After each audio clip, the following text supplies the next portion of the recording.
Welcome to the Goods from the Woods. My name is Rivers Langley, and tonight we've got 3 awesome guests sitting around, friends of the show many times over. Let's go around the table and say hi to the people, starting to my left. Hello, Joe Raines here. Hi, John Michael Bond. Kevin Anderson, full of Pizza Hut. Yeah, hell yeah. We just chowed down on some za, ready to have some fun. I don't know if anybody, we just had our 9/11 celebration or anniversary, what have you. But I wanted to mention, this came across the transom the other day, and I wanted to mention that the clubhouse at Aquia Harbor in Stafford, Virginia. Sure. Oh, great place. So on Sunday, they had a little a themed brunch lunch situation, and I want to hand out. I made copies actually of the menu. So Incredible. and this is real. This menu, this is it's nothing wrong. verified. This is real. So Kevin, Sunday. do you see any issues with this particular menu? Oh, sure I do. Before we run through this, remember that we are in a recession. Yes. And it is more expensive than ever to celebrate something important with your love. Yeah. And a good deal is Patreon. Yeah, and that's the funny part is like this is a great deal for almost all of these items. This is The not bad. 9/11 widow would see this deal and be like, "It's been a long time." But yeah, so let's. Like it says open to the public. Thank you. Oh, good. Yeah. Well, it's because it's called the Clubhouse, so lest you think that it's yeah. an exclusive clubhouse where you can enjoy Pentagon pie. That is real. It is a chocolate silk pie. They've also got 2,977 chowder. 2,977, of course, being a reference to the amount of people that died on September 11th. All the Now deep, it's one of the chowder. deep cuts. That's one of the deep cuts for true stands. They just want you to know how many pieces you're going to find in your chowder. I feel like this one's just lazy though. Flight 93 redirect, hot crab dip, and crostini. It's just like that. Those does nothing to do with each other. I don't know what you're doing here. Calling what happened on Flight 93 a redirect is kind of fucked. I mean, the whole thing's kind of fucked It's like up, calling 9/11 itself a remodel. Yes. Yeah. I stand corrected. This is lazy. 9/11 oysters. Also, there's only 6 of them. It's not even a pun. It's just just 9/11 oysters, and then Remember-Tini. there it is. Yeah, No, Remember-Tini is the laziest thing going on this menu. They have the first responder flatbread. Yeah. The Freedom Flounder is really. Though maybe that's like a droll, like throwback to Freedom Fries, and they're being funny. Or, right, but they. by God, Look at the clip art, though. They have a little crab with, like emoji there that is barely visible. Oh, yes, yeah. It's like fucking Microsoft Word clip art. I'll never forget Sampler saves you $22. I'll never forget Sampler. I think there's 6 different items, Yeah. and you can get all of it, guys, for just $50 plus drinks. Okay, Yeah. Are you kidding me? It's not a bad deal. That's an incredible deal. Yeah. It's dinner for 2 for $50. I mean, the price of 2 Remember-Tini cocktails alone is it's worth it to package. Yeah, you can tell this isn't a big city because the drink $7. Like the expensive version of this drink is $7 whole, and there's probably still a guy in like a wife beater or like a like cut off jeans or something, just being like $7. What the fuck? I can go to a gas station and get a tall boy for $3. I think it's good. The kitchen's going to be doing its best, because they don't want you to have a bad memory associated with the event. Well, no, but you won't though. After those Remember-Tinis. You'll just. Do you think they have any? Do you think they have any? You forget how many Remember-Tinis you had? That's a good contest. How many Remember-Tinis do you have to have until you don't remember? Also, You get an oh no hito. see, that's even better. No, I could. That's what I'm saying. I'm looking at this menu and I'm just like trying to punch it up. That's what I'm thinking. I was like, that's kind of why I wanted to show this to you specifically, Kevin. I was like, if anyone could punch this up, it's Kevin Anderson. Limited substitutions. That makes sense. Yeah. There's a lot that we'd like to change about that day, but we can't. We got to live with what we have. Yes, that's right. No substitutions. I just wanted to point out that, unfortunately, the Remember-Tini is exactly the type of trash beverage that I would order. Oh no, I would have to drink one. Key lime. To, Dude, this sounds so You good. could say, why daddy die Mai Tai? Like, listen to this shit. Key lime rum, cream, coconut rum, pineapple juice, splash of cream, served in a whipped cream honey graham rim. They said cream 3 times. So how many times do you think the word cream has been associated with 9/11 up until this point? Like not 3 times. There's no way. There's no way. The clubhouse manager, George White, had to issue an apology after this came out. For what? Because people were a little miffed over this. I mean, if I paid $7 for a drink that had like a little bit of rum and the rest was just cream, I'd be pretty mad too. Oh, I'd be a happy camper. Well, I'd just do it old school. I'd be like, hey, get 3 fingers of whiskey on rubble, on the rubble.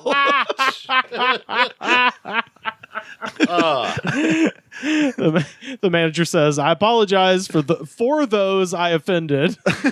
Which I apologize on behalf of those who I offended. It's a typo, but it's a great typo. It's the best possible typo. Yeah. He desperately just wants to speak up for those who called in. We're like, great fucking idea. Yeah. I want to jump on the sword for your sins. There's curbside pickup too. That's He says, "I apologize for those that I offended with the 9/11 seafood sundae."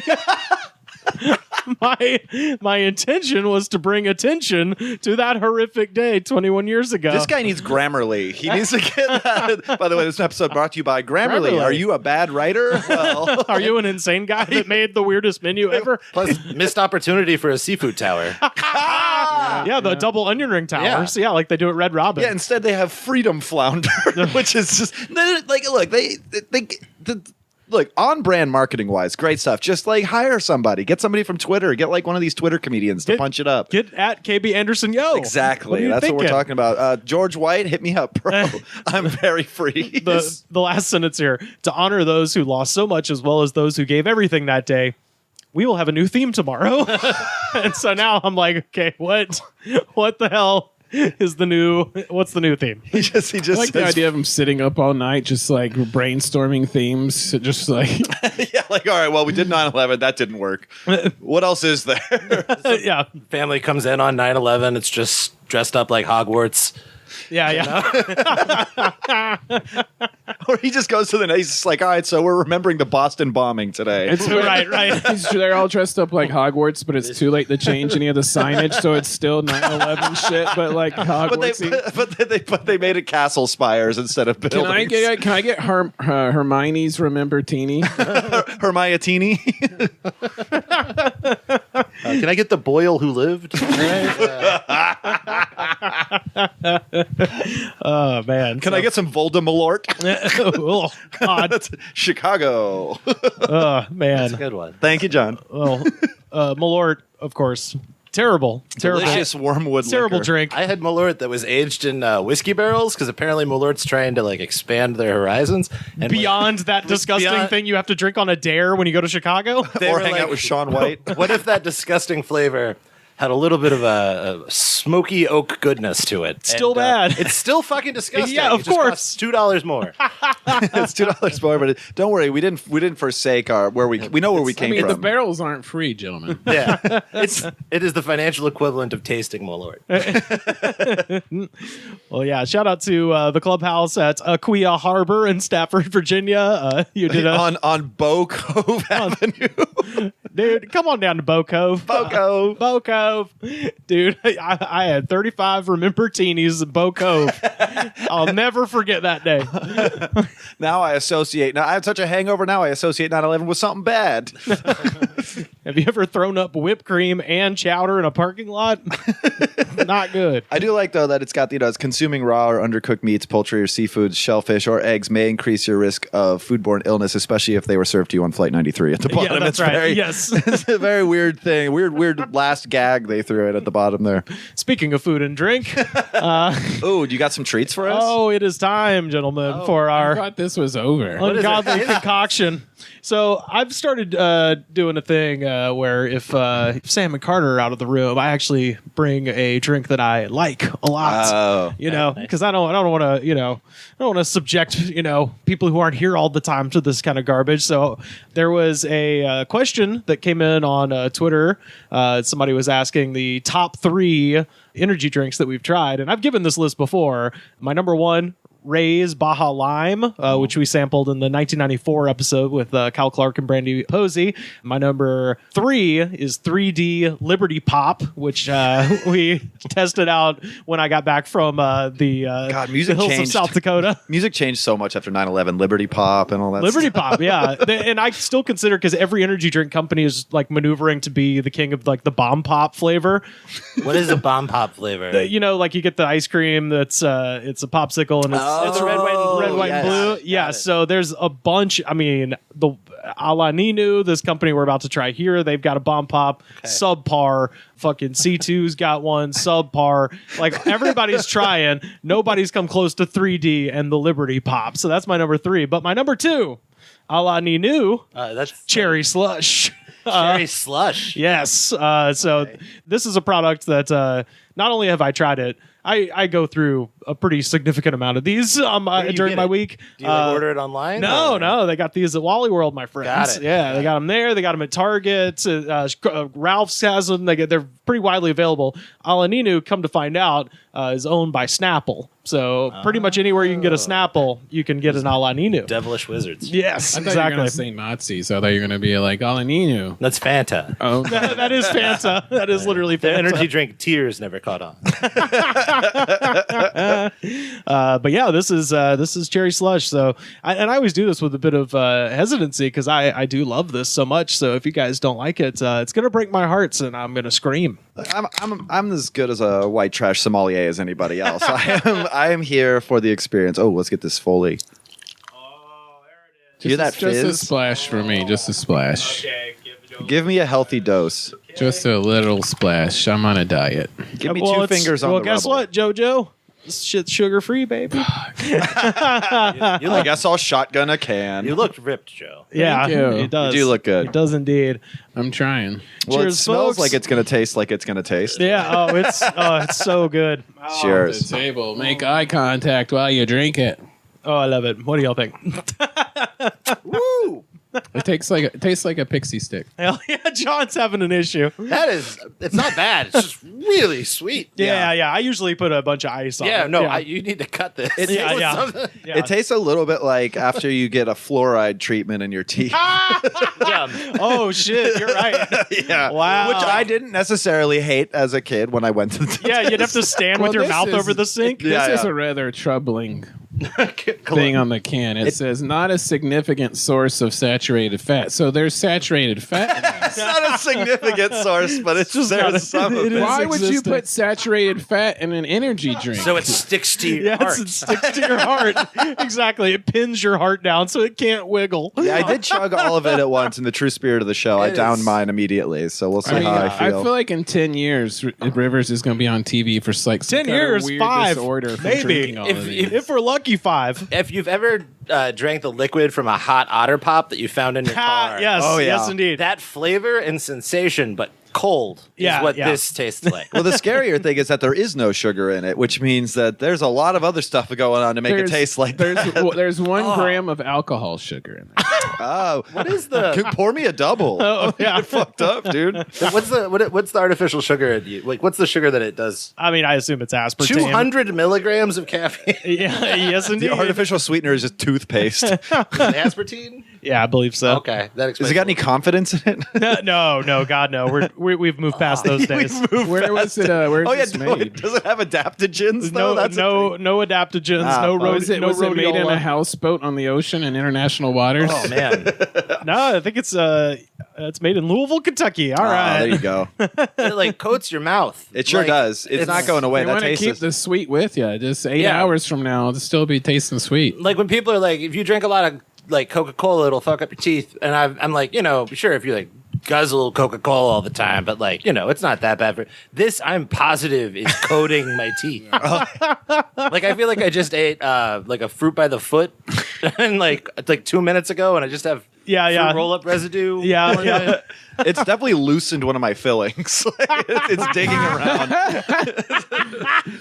Also, saying all that, I would totally buy this. Like, Yeah, no, I mean, I definitely drink energy drinks enough too. Like, if that was my option, I'm a brand loyalist, so I go with my Red Bulls when I see them. Oh, okay. But like, that's just like, if that was the Red Bull, that is the one I get. But like, if I saw that and that was the option, I'd be like, yeah. Now that I've had it, I know that I could drink it and feel okay. I guess. it's also, I don't want to be that guy, but a can of Coca-Cola really will fuck your teeth up. Oh no, totally. But it doesn't feel. Especially if someone throws it at your face. Yeah. It's not the sugar, it's the acidity that doesn't leave your mouth and it slowly erodes your enamel. Yeah. No, totally. But it doesn't feel like you're getting your teeth dig-dugged by aspartame. Yeah. Like that's like it's Coca-Cola's like it snuck out in the back seat of your car and you're like, oh no, it's gonna get me. This feels like someone wraps its arms around me. And it's like, I'm grinding your teeth down, boy. I don't know why that's its accent. Well, it's from Louisville, Kentucky, so it should be checks out. Afe. Why is it a what the rest is? blind oracle on a push trolley on a train track? Obviously, you haven't spent enough time in the South to know. We just hang out in train tracks in the South.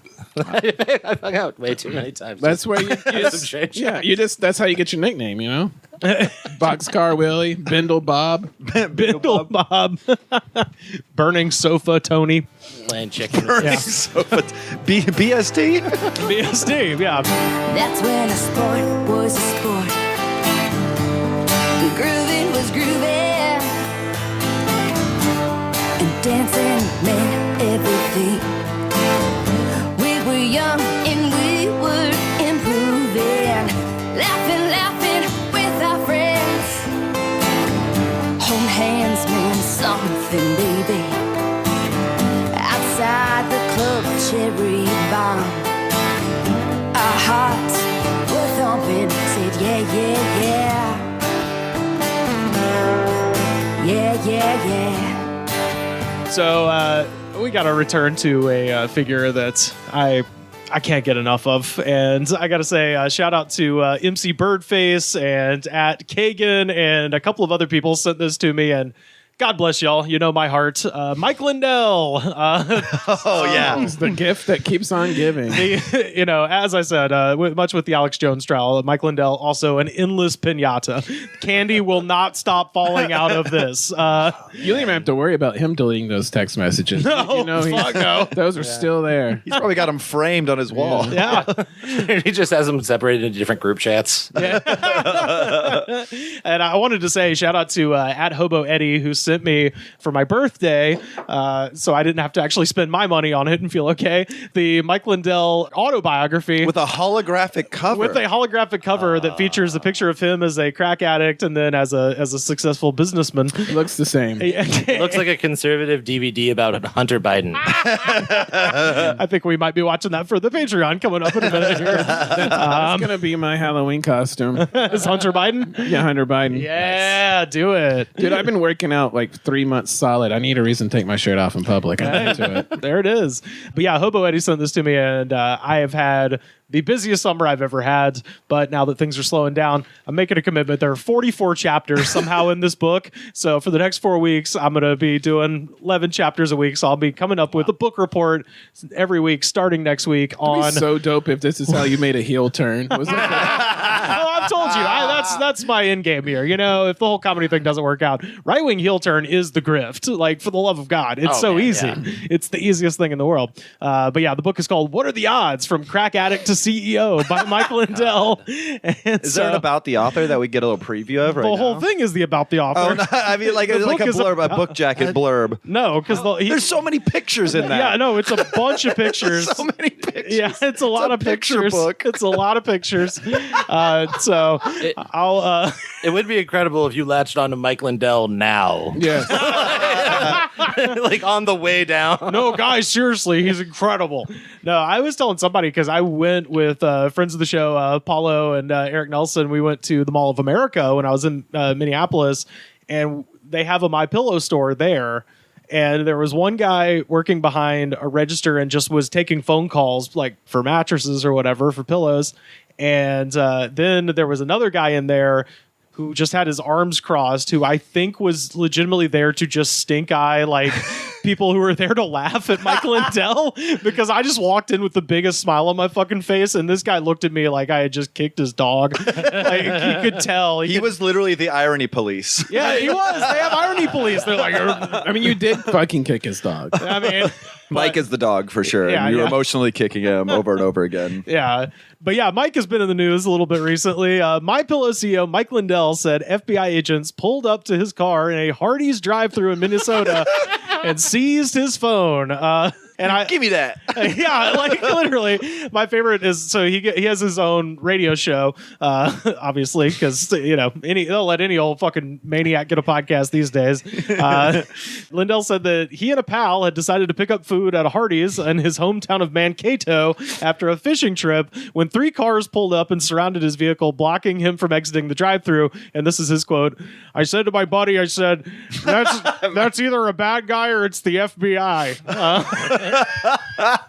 I was like, A bad guy. That's telling. yeah, like who? He's like, it's either some guy I owe still from the crack days, the cartel lost their biggest customer. Who's the The bad justifiable guys? talons of the law. yeah. He's like the bad guy or the people who should understandably get me. The bad guy, i.e. me, or the FBI. It's either a bad guy or my comeuppance.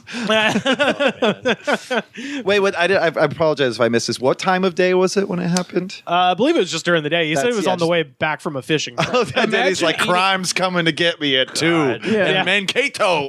Imagine eating Hardee's in broad daylight. It's like Waffle House. Like what kind of person eats this during the daytime? That's only for nighttime shame. No, That's only for the breakfast. darkness. No, they got Hey, breakfast. go for It's an breakfast. incredible way to stop your morning. I didn't want this day to start anyway. Yeah. Just like, no, what Yeah, I if need you're- is 3 omelets in between 2 biscuits. Oh, can you? Oh, wait. Do they still have the cinnamon raisin biscuits with the goddamn icing on them and shit? I've been clean for 2 years. In fact, this is a little triggering even to bring it up right now. Oh man, those are the fucking bomb, dude. Not at all. When things are going poorly, Hardee's. Yeah. I do love that it was a Hardee's. That's the perfect spot for that. I think. I feel like Second Carl's tier. Jr. might be like the most insulting place. Yeah. Well, they're the same company, so. Well, like Charles Jr. Not Carl's Jr. What's the Jack in the Box? Jack in the Box. Every Jack in the Box is designed to trap you in the drive-thru, so the FBI Yes. would come for him, and then he would have to stay in line for 22 minutes after losing his. I think phone. I'd rather go to jail than eat at Jack in the Box, to be honest. Can you guys just arrest me? They're about to feed me, and I just don't want to be here. Can you arrest me? They're about to hand feed you.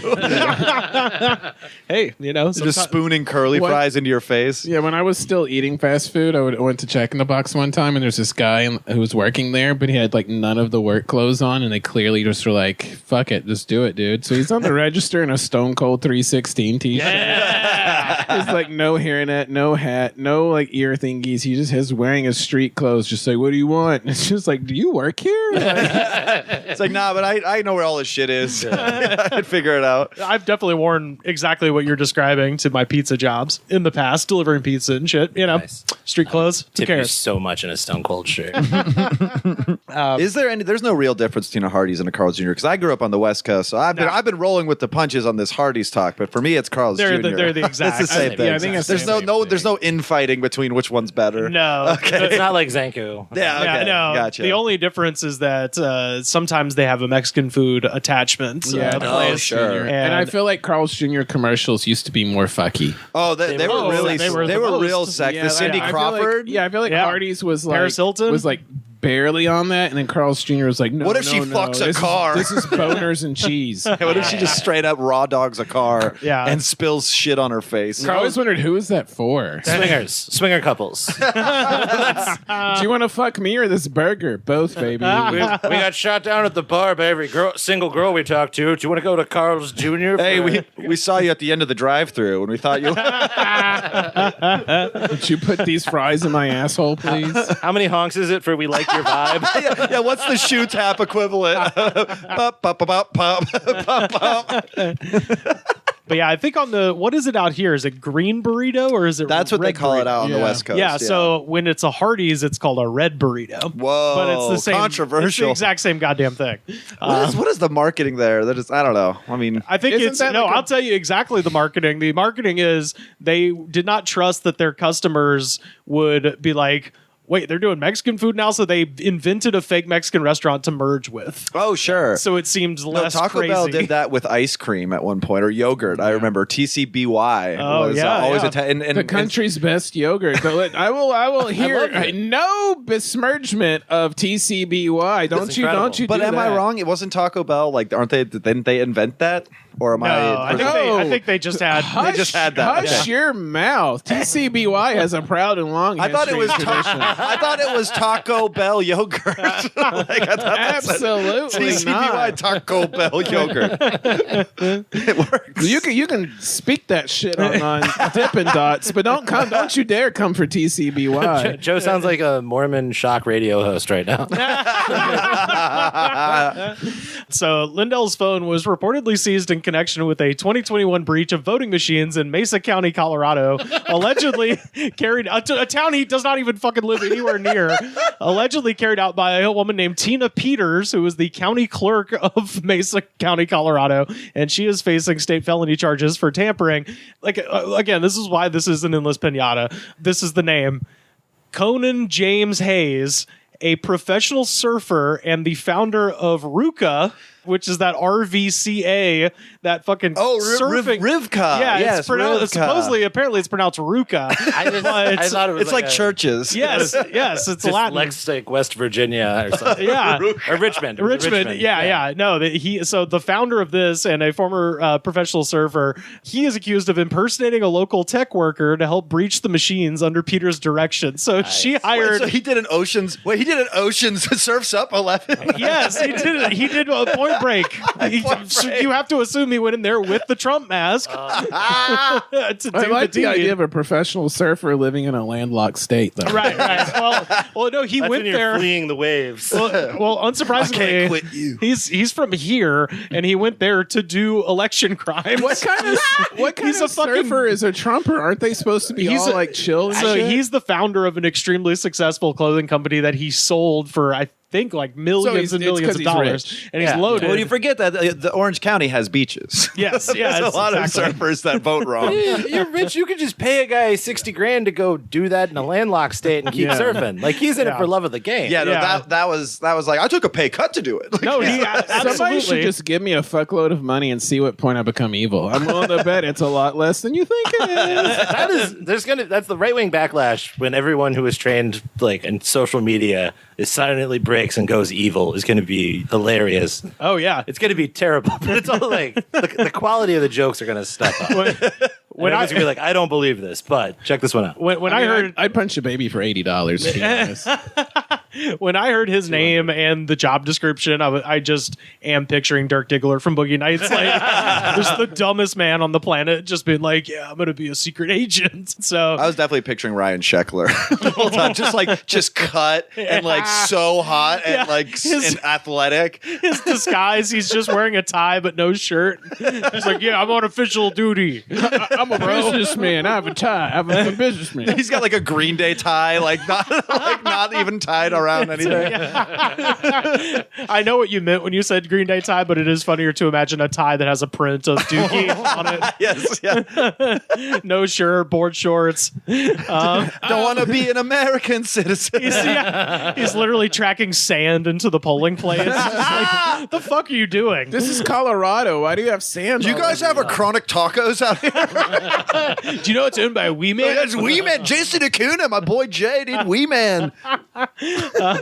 He could skate, dude. The data that the surfer stole was presented at Lindell's August 2021 Cyber Symposium, which is still one of the funniest events that's ever happened, because even the most psychotic people that went to that thing after the first day were like, this guy's crazy, and like left. Wasn't the first day like 12 hours or something? Yes, it was just Mike Lindell on stage just rambling about numbers for 12 hours straight. So I wonder where he got the stamina to talk for that long. I don't know. Yeah, Adderall, or soldier of Christ. Yeah, That's what we do. It's on fucking 60 milligrams of Adderall, sweating and shitting his brains out. So Lindell has also repeatedly claimed to have given Peters, the lady who ordered this information stolen, significant gifts, including a flight to the Cyber Symposium on his private jet, as well as campaign contributions. Again, this is a county clerk of Mesa County, Colorado. He gave her campaign contributions of up to $800,000, which exceeds Colorado's limit of $65 as a gift to public officials. So It exceeds it a little bit. just a little bit. You're only actually allowed to give them like a bouquet of flowers and then a $30 Outback gift card. Yeah, you get an Amazon gift card. That's You it. get a bloomin' onion. You're allowed to give a bloomin' Give them onion. one. You get one to split. Yeah. A split bloomin' onion and two Remember-Tinis. Yeah, and that's damn it. fucking I was it. like, what was that fucking drink called? Oh, you couldn't remember. No, You're not shit. drinking I enough haven't had enough. Remember-Tinis. Yeah. It's wild how close they came to actually stealing an election using just B characters from Coen Brothers. Oh, yeah. This is my fiance. It's just like all John Turturro characters. It was John Turturro, and then he employs fucking Brad Pitt from Burn After Reading. That's I mean, yeah. They'd be like, oh yeah, we'll give you $800,000 to just say it's a campaign contribution. Yeah. A person who hears that and goes, yeah, that sounds good. That sounds good. Why would you trust that fucking idiot? From his Osborne Cox, we have your Why would shit. you even report it at that point? Just take $800,000 and cash. stick it somewhere. Yeah. Get it in cash. But what? Everyone Leave wants whatever to become shit powerful. town you're in for sure. I think like they'll make you think that like you're going to be a hero and you're going to be on like the talk circuit. And you're going to become rich, and everyone they're just all gunning to be Kyle Rittenhouse. And and it's like no, just take a lump sum of cash, hide it under your, just be comfortable forever. You fucking moron! I'm trying to help you steal an election here. From his own retelling, Lindell seemed to have dared the agents to arrest him at the Hardee's. Quote, I said, you guys, are you going to arrest me? Lindell said on his show. I said, I've been asking for you guys. This will make international news. He did not say that. No. He absolutely was He's like, and then I bench pressed 180 pounds. Yeah.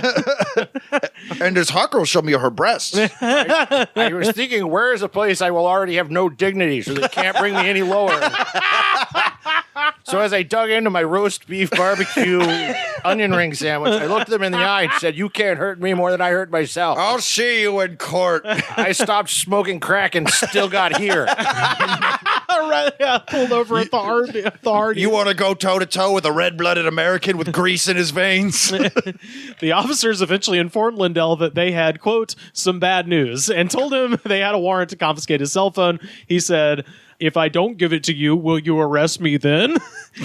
Lindell said he asked the agents, noting that he runs, quote, 5 companies off of his phone because he apparently doesn't have a computer. Yeah, which is false because I saw the guy in his store hacking away at a fucking computer. So there's at least one That's computer. a friend's computer. Yeah. It's the secretary's son's computer. I was just holding it. It's not mine. He's being really cool. He's off. It's summer break. I'm for willing college. to bet if you gave Mike Lindell like a laptop and like without a mouse, he would just like poke at the pad or like a cat just for like an hour, just like.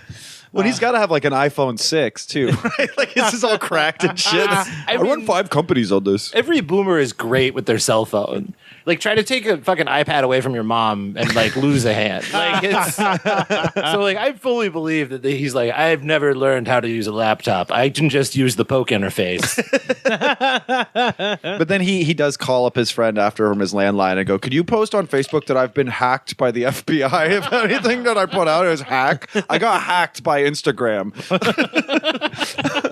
So he said he wouldn't originally give him the phone. Then he calls his lawyer, and they were like, "No, that's the FBI. You actually do have to give them the phone, you maniac." But I used to do crack. I like that the FBI is like, sure, use the phone that I'm going to take from you. Like, that's so lenient. So Evidence in your hand of a crime. Like, sure, fiddle around with it for an hour. I'll just fuck off. I'm the FBI. hilariously, this morning, Hardee's responded on Twitter. Hardee's Hardee's clap back. Yeah, Hardee's says, well, now that you know we exist, you should really try our pillowy biscuits. So shout out to that I'll try your social media goddamn guy. biscuits when you bring back the fried chicken. Yeah. Here we go. Mormon radio's back. My days was Roy Rogers. Did everybody have, well, I guess you grew up out here. I don't know what the culture at Carl's Jr. is, but in Chattanooga and Birmingham. Oh, it's a rich culture. Well, no, but did you have the old men that hung out at Carl's Jr. or Hardee's? Yeah, no, every morning. That Hardee's, was a, Carl's Jr. I mean, I will give it up. Hardee's had some good breakfast. They have incredible breakfast. Hell yeah. But it became like a thing in the South of like Old guys. Old guys would just go there, and from like maybe 6 to 9, they'd just be like chilling. They still do that. They'd have a sandwich and a coffee, and like Sometimes it's McDonald's. Sometimes, that's sometimes what it's like Jack's. I don't know if they have Jack's everywhere, but at Jack's, there's always old dudes. In Auburn, it was specifically the Hardee's. Like, you know, they didn't fuck. The old folks didn't fuck with McDonald's where I'm from. They just went to Hardee's and they drank coffee and sat next to this gigantic fountain that they had inside there that was meant to look like, I guess, the Grotto of Lords or something. It had like little rock like trickle waterfalls and shit, and kids would throw pennies in it, and it took up, I'd say, roughly 1/4 of the entire surface area of the lobby was just this massive fountain that was like There was truly an bizarre. ornate fixture in your Hardee's. It wasn't that ornate. It looked kind of gross. It was just like all right, now I'm back on water, board. so it was class. yeah. It was a water. Yeah, we got feature. running water here. Yeah, but it was like not like a water. Filled It was with just like sort of larva. yeah, it's kind still of. water. Yeah, kind of. It would be a place like if it was outside, it would be a breeding ground for West Nile I think that's virus. specific to Auburn because, like, growing, Well, yeah, I know, for growing sure. up in the South and having like grandparents in Mississippi, so we'd be going constantly back and forth. Anytime we pulled over to like piss or whatever, and it was like in the morning time, it would always just be old dudes at whatever fast food place was there. Yeah, in our town, it just happened to be Hardee's. And But like weirdly overalls, and it's like you're not a farmer. What are you? Why are you? I feel like in our area, it was just Hardee's never had inside foot traffic. Yeah. So it was just a safe place to be an old man. I think that's That what it makes was. sense. You're just circled by cars. No one's going to come fuck with you. They're not. McDonald's, you got someone trying to be a parent. Like, there's a lot of things happening in the morning at McDonald's. less moving parts at a Hardee's. Just less of a kinetic situation. No one's raising a boy at Hardee's. Yeah. And naturally, Donald Trump also responded on his Truth Social, which shout out to Dr. Ben Sawyer, because we were covering some story and he's like, well, let's see what they're saying on Truth Social. And I was like, oh, you can just get one of those. So, boy, it's really a constant source of entertainment. And they're not tweets, guys, they're truths. So, I re-truthed this. Can you re-truth things? So this morning, Donald Quote truth. this morning, Donald Trump truthed out. The pillow guy was just raided by the FBI. He called him the pillow. With in all caps, the pillow guy was just raided by the FBI. We are now officially living in a weaponized police state. And it's like, I mean, not in the way you think, but yes, rigged elections and all. Our country is a laughingstock all over the world. The majesty of the United States is gone. Can't let this happen. Take back America. I like he's trying to distance himself. He's not saying Mike Lindell. Yeah, he's like the his pillow friend guy. Mike. pillow guy. Literally his friend Mike. Mike Lindell broke his toe kicking the dirt when Donald didn't call him Mike. He was like, I'm not the pillow guy. We're friends. No. I made you, you son of a bitch. I'm gonna roll on you so hard. I mean, yes. I mean, that's part of it. That's what's gonna happen. Yeah, because they got it. They got his phone, so you know. And they're gonna find out all about his 5 businesses. Yeah. Well, he probably thinks his Facebook is a business. Yeah. And, like, Although here's the thing, and this was the thing when they got Alex Jones's phone, is because all these people were like, oh yeah, now that they've got his phone, they're gonna find some shit out. And according to the last lawyer of the previous trial, not the one that's going on now, but the last guy, Mark Bankston, he was like, we can't really go into specifics, but what I'll tell you is most of Alex Jones's phone reflects a very sad man that can't get anyone to return his calls. And so apparently his entire phone is just him texting you up to like fucking right-wing psychopaths and getting nothing. and then searching for horny tea babes. Yeah.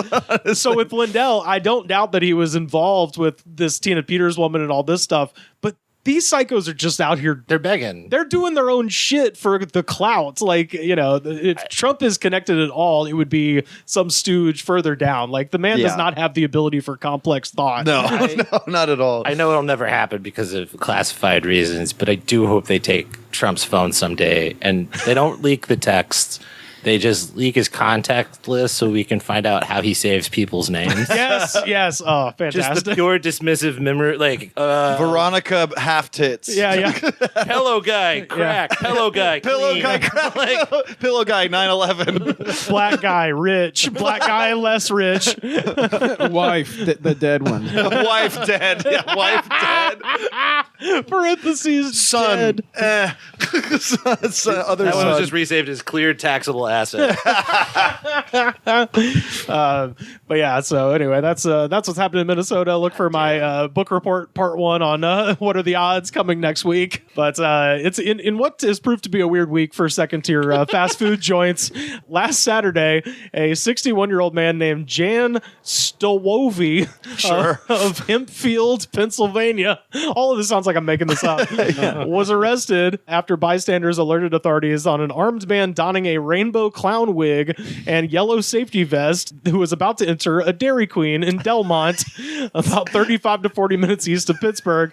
Barely a minute had passed, and Officer Gregory Stull appeared at the restaurant, and he spotted a clownish Stowovi and took him into custody. According to police, Stowovi, who possessed a 40 caliber handgun and ammunition, admitted to the cops that he had, quote, talked to God and was a prophet who was working undercover with the Pennsylvania State Police to restore Trump to President King of the United States. Why do you have to do Dairy That Queen sounds like I know. Why would you do Dairy Queen like These that? are underrated places. Hot eats, sweet treats. It just what you know what happens when you turn this flag upside down? it sticks. It stays because it stays strong. He is Our not, flag is as firm as one of these places. he is not grill, and he is definitely not chill. But that sounds like he's like doing fan fiction of himself. Okay, so I'm gonna be the God told me to put on a clown with it sounds like bad writing. But also, I don't doubt that this person exists. It's just his name sucks. Everything about it was sounds the like wig bullshit. and the safety vest like flare, or was that all he's wearing? I mean, it's funnier if it's all he's wearing, for sure. I feel like there's going to be a rash of QAnon Mrs. Doubtfires where it's just someone's at the end of their rope and they're just you know what if I just pretend to blog for 3 months and then do something crazy? That guy did not have a fucking plan. No, of course not. I know I have to have a gun, so I'm going to start there. I'm going to get my 40 caliber pistol. I don't know, clown wig? Well, I mean, God only tells you things in pieces. It's piecemeal. All prophets get piecemeal information. That's true. What do? I put on a safety vest, a clown wig, nothing else. I put my pistol in my asshole. I go to Dairy Queen, and then I just wait to be told what to do. Yeah, and I just linger. That's the problem with being inspired to do a mass shooting by God. God uses Marvel Universe rules. So it's a post-credit sequence mid-shooting. You're like, oh no, now I have to also go to Denny's. Yeah. Yeah, do that shit at Denny's. Don't do that at Dairy Queen. Yeah, that's rude. That's very rude. Stowovi also admitted to his desires to kill Democrats and liberals, and also his need to protect himself to drug traffickers, as he was also working undercover as part of a drug sting operation. In fuckface, Pennsylvania, where was he? Yes. Hempfield. Hempfield. They're coming to get me. They're coming for my hemp. They're coming for my rope. I've been a rope maker here for 35 years. My costly ropes. Just like my father, his father before him, and his father before him. He's got a hemp clown wig. I was saying cannabis before people would roll your eyes at you. Through a search warrant, authorities have recovered 2 loaded handguns and 62 rounds of ammo from his car. So, Not on him. Not on him, just in the car, in case he, ran out. He wanted to be a symbol like a little bitch. How- Okay? Bring it. Come on. When is the last time Stowovi was in a Dairy Queen? There have never been 62 people in a Dairy Queen. The problem with him is he's he's getting pieces of information. He thought it was a drag queen show, so he goes there. He's like, I bet I'll find some liberals here. Yeah, Yeah, that's what I gotta kill. Yeah, he can't read. He's just like, drag queen story time. I saw Queen and I was mad, Yeah. so I showed up.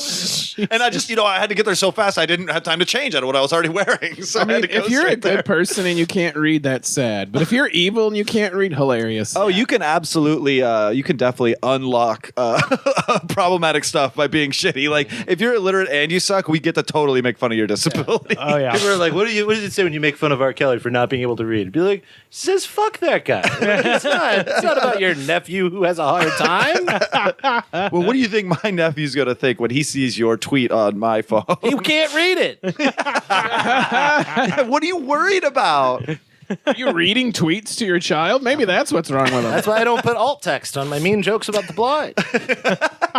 I just learned what that was. I understand now that the alt text is like, that's like for, you could like read a description of the image on Twitter. Yeah, it's good to know. I just always write, I did something funny. Yeah, no, this shit was hilarious. Should've Tell been all there. your friends about me. Should have been there. But yeah, like I said, weird week for the second tier. I don't know.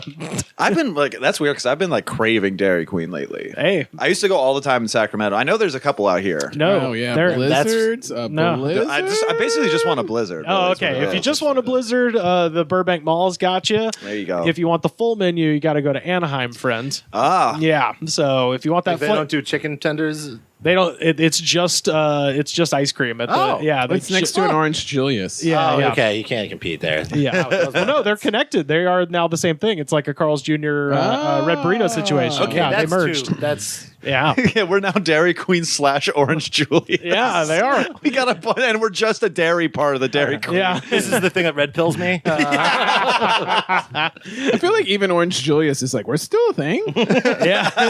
I thought I worked at the post office. I was gonna say, yeah. It's insane, entirely by dads wanting to show their kids a thing. And you're like, no, you're gonna love this. Here you go. And that one SNL sketch. I think there's like there's a Orange Julius SNL sketch from the early 90s. The only reason Orange Julius still exists is because in each one of them is a structurally important beam to hold them all up. So they have to just keep them there. Dude, what a great fake conspiracy theory to spread. If the power goes off at Orange Julius, this whole building comes down.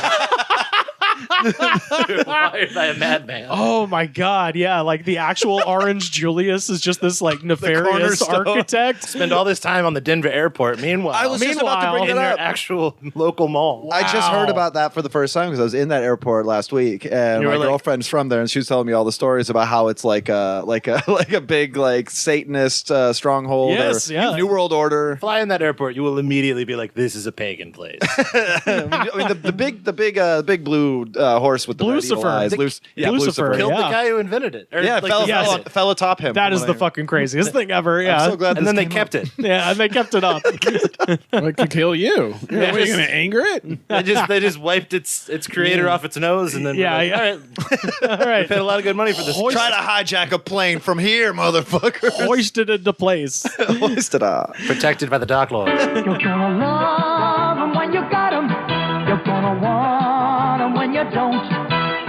Hardee's Rise and Shine breakfast biscuits. Gonna love 'em when you got 'em. Gonna want 'em when you don't. You're going to love this even more. 2 Hardee's Rise and Shine sausage biscuits for only $1.19. That's 2 for $1.19. Hardee's Rise and Shine breakfast biscuits. Gonna love 'em when you got 'em. Gonna want 'em when you don't. Best eating in town. So we have a segment that we haven't done in a minute. Decided to bring back today called Top 3.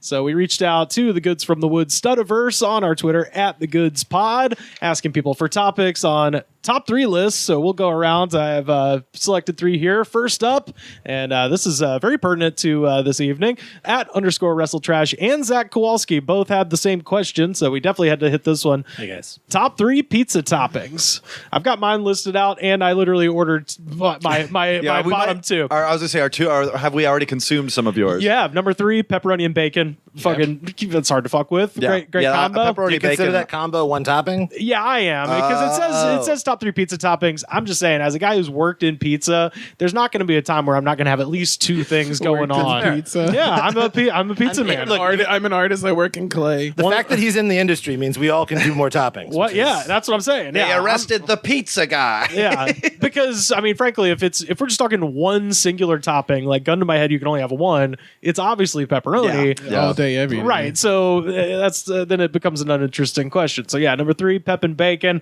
Number 2, green green peppers, onions, and sausage. Just absolute classic. And then number one, and I didn't do this because this is the luxury of working in a pizza place, is you can get really creative with toppings. And you can have a bunch of them. And I've spoken to other pizzamen in the past who will back me up on this. Because I'm a pizzaman. Yeah, my father was a pizzaman. But I've spoken to other people that work in the pizza biz, and we've all arrived at, there's this fucking thing that comes up about pineapples on pizza.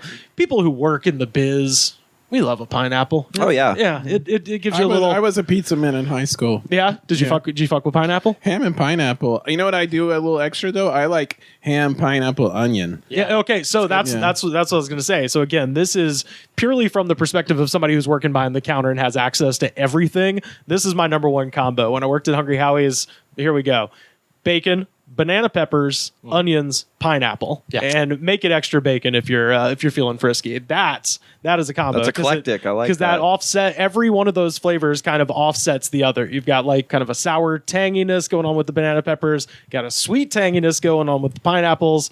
You got the onions there as a little bit of crisp, a little bit of umami situation, and then you got bacon, crunchy meat and fat all over. My God, it's perfect. I mean, the best part of working at a pizza place is being out of your mind high and just seeing what kind of trouble you can get into. Oh yeah. Put an extra large amount of dough into a small and have the largest stuffed crust of all time. Why not? Oh man, we'd make cinnamon rolls. That was the big thing. Oh yeah, you'd roll out the pizza dough, cover it in cinnamon and sugar, and then roll it back up tight and slice them. Round Table Pizza was my first pizzaman job at 16, and we would do the garlic twists, and we would throw so many toppings in the middle of those because they're usually just supposed to be like the garlic sauce and the cheese and everything rolled up all crispy like. And we would get real nasty because again, high out of our minds. I mean, if anyone in a pizza place is sober, like, oh my God, he's a serial killer. I never worked at a pizza place, but I lost some good friends to the industry. Know a lot of guys with burns on the forearms. Oh yeah. Really hard to tell the difference. But like I had friends who worked at it, and being able to like go pick them up from work, and then being like, "Cool, what pizza do you want?" Yep. And just realizing how artificially limited our options were was a very politically radicalizing moment. Where I was like, man, they're trying to keep us from knowing you can do barbecue pizza every day of the week. Oh, dude. I would lose my fucking mind. Shout out to my old manager, Pat. When we would work at night, one night, like a bunch of, this is Auburn, so you get a bunch of like drunk college kids come in there, and these guys come in trying to order all this stuff, and we were like trying to close the store, and we had just forgotten to lock the front door. And so we were just like, shit. And Pat just told these guys, he's like, hey man, I don't want to do anything else.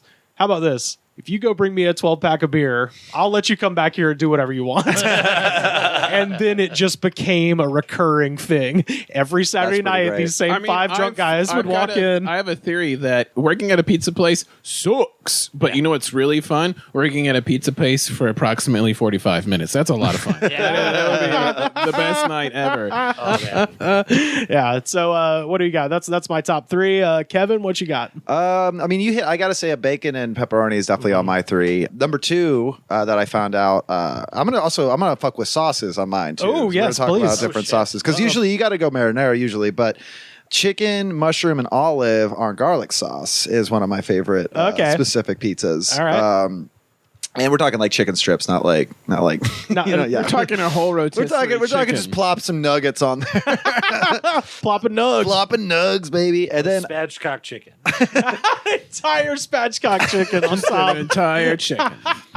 And then, actually, I mean, kind of like mushrooms on anything, really. I like mushrooms a lot on pizza, but I think another one would be, we said the ham, pineapple, but on Polynesian sauce is the one, which is... is that like the Chick-fil-A Polynesian sauce, like the sweet and sour? I don't know. I've never been. Because I'm a fucking ally. It's kind of just like a tangier, more like not. I wouldn't say. I mean, it's Polynesian. So it's like Hawaiian. I don't know. It's just a sauce that we had at Round Table that I would that would go on our Maui Zowies a lot. And Maui Zowies. Yeah. And that's like that's a specific. But I've never tried putting too much else on with the pineapple. I'm very intrigued by this pineapple concoction you were talking about. Yeah. But those are probably my three. Okay, John Michael. Shit. Pepperoni and onion, just like the simplicity of it. Yep. Little sweet, little spicy. a bunch of roasted garlic and ricotta on a red sauce pie. Fucking rocks my brain. And I like a 90s Supreme pizza from Pizza Hut. Like just Straight up. Yeah. you know, just like a classic, just with all too much shit on it. But for some reason, I feel like they changed the recipe of the dough. Where They've when I was changed everything. When I was a kid, the dough, the bottom didn't get soggy if you had a shitload of toppings on it, and now it's just very wet. And it's and the whole Everything's worse. And it's I mean everything They're taking everything. I'm from on my us. rocking chair here, but that's the thing I long for is just be able to like order a Supreme pizza and have it not goop out because it's Or they're made shitty. Yeah, no, that is very valid. The Pizza Hut cheese sticks used to be the best thing on the planet Earth. If you get them now, yeah. they're foul. They used to be all crispy on the edges. Yeah, it was delicious. Yeah. I read so many books because of the quality of that kitchen. You know, it's a Michelin star place. I was 6. I was like, come over here and open a fresh bottle of water for me. It was great. Well, now all It's these nothing. pizza guys are on TikTok and they can't even make a dang pizza anymore. Bullshit. They're doing retweets. They're truthing. They're truthing. All the kids are truthing. All the kids are on truth.social or whatever. This is a QAnon pie. It may be disgusting, but you're going to eat it. You're going to eat it. You're not even going to know that you like it. Yeah. What you got, Joe? What's your top 3? I'm going to say if it's like a chain place like Pizza Hut or whatever, then I'm probably gonna go Supreme or just whatever option they have. That's just a fuckload of shit because it's generally trash. So it's Okay. like just give me all the trash at once. If I'm going to like an actual like pizzeria type place, like a Desano's or like a garage, Sabaro. Yeah. I do miss Sabaro. I'm not gonna lie, but like if it's like Domino's. if it's like an actual like a place, you know. Papillon. Then I like the simplicity and like it's like going to a barbecue place. Like if I ever go to a barbecue place and I want to know if they fuck, Yeah. I get sides because I'm not going to trust you with your meats unless you can crush a side. I respect Yeah. that. So if I go to like a sit down fancy type pizza place, Sure. I'm going to start off with a large pepperoni. Okay. And I'm gonna see where you're at with that. And That's a fair. if yeah. I'm shit faced, it's always pepperoni. Yeah. Okay. Oh yeah. Drunk pizza choices is I think pepperoni, whatever is on the ground after I picked it back up after Yeah. I dropped it. And It doesn't really matter. After the first bite, your mouth is melted anyway, so you're not gonna taste shit. yeah, after. because you bit into it way too fast, and now you won't taste for a week. Just tastes like burning. I can't even taste this Malort. I just get a pepperoni and then realize I'm probably going to let it get cold trying to get high before I eat it.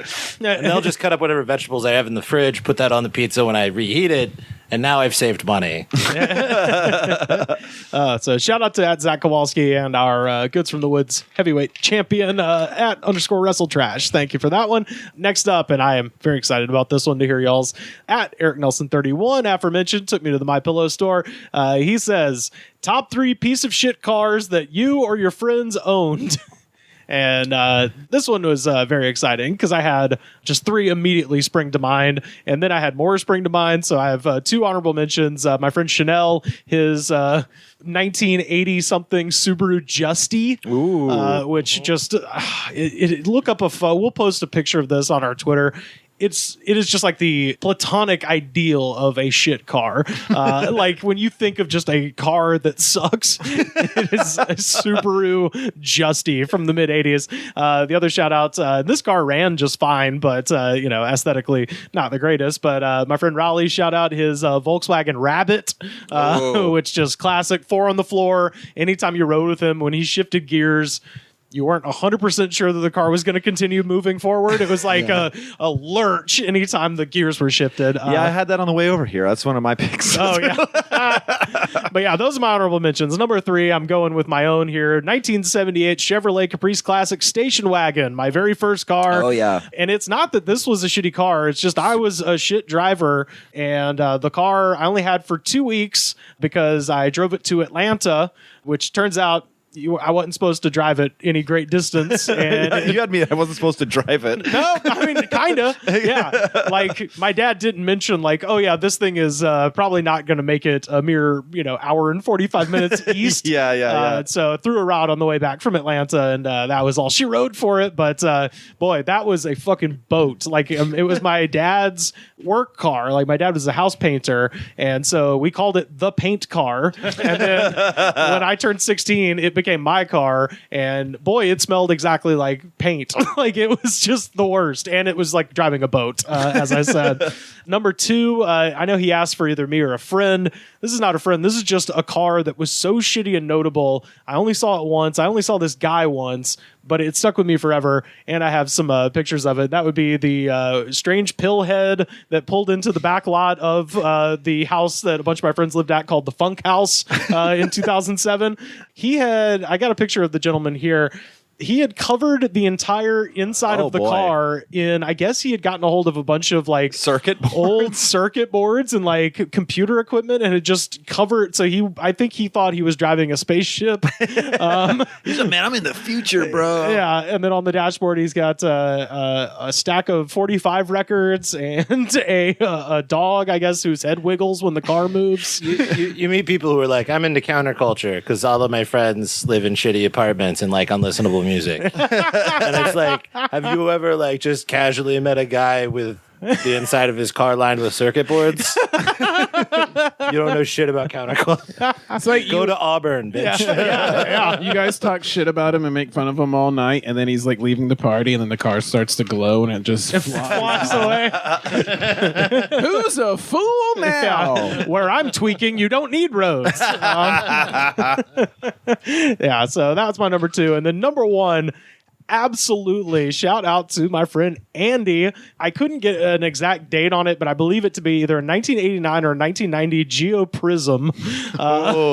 And the thing with this car is that the only way that it would start, Andy kept a golf club in the back seat, and he had taken the rubber off the handle, so it was just like a thin, hollow rod, essentially. And the only way you could get it to start was to have someone sit in the driver's seat and pump the gas and crank the keys while someone was under the hood with the golf club, literally banging the fucking starter, just like ding, ding, ding, like, and not lightly, as hard as you could. Like fucking, it sounded like John Henry was working under the hood. And I have a distinct memory of sitting in the Burger King parking lot with Andy, and he's like, "All right, so you get in," and I had to do this process where I'm like stomping the gas and cranking the thing, and he's just under the hood, just like ding, ding, ding. So I texted him today because I thought it was a Geo Metro, but he confirmed it was a Geo Prism. And I texted Andy today when we got this question, and I was like, if you have any more details. And he says, when I worked at Arby's, some guy's Geo Prism died in the drive-thru. So I went out to help him. I pulled out my golf club from the back seat and I began hitting his starter. No. Dude paid me $100 and laughed his ass off driving off in his 1994 Geo Prism. And then this is like the perfect end to a shitty car. The car met its end in the bowling alley parking lot on Opelika Road. As so many of us did. I was coming home from a friend's house and overheated right before the red light, and I drifted into that parking lot. That was it.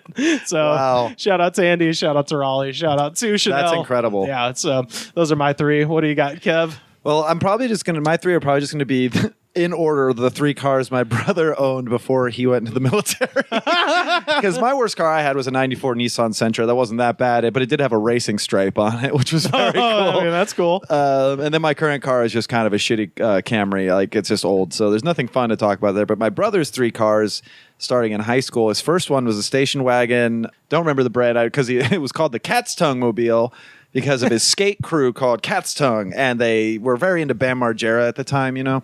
And so there's a lot of spray paint all over it. They put coping on the side so you could, like, grind on the car. And, I mean, wow. He couldn't. His friends that were better could. Wow. They smashed out one of the windows and replaced it with cardboard, but they had a big tube sticking out of the cardboard so people in the back seat could scream out the window at people. Good idea, right? The look John Michael's giving me right now. I just thought we were talking about the shittiest car. That is like, I'm hearing a car that costs $8,000 clean. I was gonna say that is like scumbag Hall of Fame. No, it's absolutely. What's the why pink wouldn't slip say? Why wouldn't you just leave the fucking window out? You know what it looked like? It looked like if why add the extra step? Because of whimsy. Well, look, I'll tell you what. Live, Riv. It's that like tube is talking to me. Obviously, they were high and like, it'll be awesome. And then Look, that's incredible. the It car probably looked started like, for like water balloons or something, thing, and then they realized physics was not on their side. So they just used it for yelling. Why did they bust the window out? Why didn't they just roll they it down? They went to Pimp My Ride when it was hosted by Shaggy 2 Dope from Ice Insane Clown Posse. That is the vibe that it gives off. It's like white trash exhibit, Pimp My like Ride, West Coast customs, but like West Coast travesties. Yo, I heard you need to scream at people on the street all the time. Yo, I hooked you the fuck up. I with heard this you need tube. lots of dents for no reason because you think it's funny to hit your car with hammers. And another story about that car is that some other kid in high school at the time spray painted the him logo, the heartogram. Yeah, of course. Like Brad was like, my brother Brad and his friends were like, he's stealing our thing. Let's run into that car in the parking lot. Wow. So yeah, he's an asshole. And he votes Republican now. But hell yeah, bro. Military. You know, his next car was called the Traveler. And it was aforementioned because it was a big shitty van. It's also a dildo. How do you become a Republican after spending so much time in a Dark Tower novel? Oorah. The joke specifically for Rivers and no one else. he had the Traveler. He bought it for like $200. And my favorite thing, it's just a big shitty hippie van, you know, with like a couch in it that's not secured to anything. But my favorite thing, it slides. Oh yeah. But my favorite thing about that car is just the fact that, like, you know, you get a shitty car, you expect it to break down and stuff. He's the only person I've known in my life whose wheel has just fallen off while he's driving. That happened to me. It's just really funny to me. Like, it didn't pop. It didn't get shredded. It just, they're like coming in the mountains and he's just like, my wheel, like, I don't know, fell off. Yeah, that happened to me. That's scary shit. Yeah. I was just coming to a gentle stop, and then the entire car just lurched suddenly very forward, and I saw my entire wheel just going off into the ditch. Comically rolling away. Yeah. Oh, I think I've probably told this before, but when that happened, the tow truck guy that picked me up, a guy I worked with at the pizza place actually was also on sports radio. Oh shit! And he had the radio on, and it was playing. And this guy's name is Will Moon, and the radio's playing, and I hadn't said anything to the tow truck guy, and it was kind of awkward. So finally, I was like, "Oh, it's sports call. Yeah, it's my buddy. I know him. That's Will Moon." And the tow truck driver, not even looking at me, just staring straight ahead, just goes, "Yep, that's him, Will Moon." And then that was the only thing that said. That's ominous as fuck. So next time I saw Will, I was like, "Hey, if somebody comes up to you with a copy of Catcher in the Rye, you might want to run." You gotta keep an eye out for sideburns. That guy does not agree with your take on the 2008 Auburn Tigers basketball team. That's the guy. That's the guy. He's got a list stapled to the ceiling. That's the guy who's talking shit about the baseball team. And then the third one, just I don't remember many specifics about my brother's third car, but it was a shitty Blazer, like an old like early '90s Blazer or something like that. And all I just remember about it was that he had to start it with a screwdriver because he lost the key. So he's just going around with a fucking screw, like meeting my parents for dinner, like oh, I'm coming to work. It was psychotic. So those are my three. John Michael, what do you got? Number one, my first car was a '96 bright red Ford Aerostar minivan. Yeah. Oh, yeah. Fuck yeah. That my dad, because we did a lot of road trips, had spent considerable money for the '90s installing a 6-disc changer in. Oh, hell yeah. So I had the worst and best car. And I played drums, so I always had like one of the seats pulled out so I could like transport them places. And my parents didn't think I had enough game for that to ever be a conversation. Yeah. Which was very frustrating. It was a great car, except my dad never explained brake pads to me. So one night while at like a church youth event out in like a distant suburb in like Chattanooga, Tennessee, which was probably like 30 minutes from my house. It's just like a really hilly suburb in the South, driving a girl home and then to my house, probably like a 40-minute round trip thing. I couldn't figure out why my brakes suddenly weren't working. But we start grinding metal on metal. Yeah. Oh, yeah, that's terrifying. And my first thought was not, you should stop and get help. My first thought is, you need to learn to drive a car. Yeah. So I drove the 15 miles home, including time on the interstate, using the emergency brake to slow down. Oh, shit. At like 16. You're just like drifting. I'd be like, all right, I'm going to drive. The speed limit's 65. I'm going to go like 55. Oh my god. And then I'm just going to really start taking off the gas when I get down. And then I forgot that the off ramp was a hill. Oh god. And so when you even lightly touch the brake, it's like yeah. And then I did finally get home safe, which is a miracle. And then I parked out front.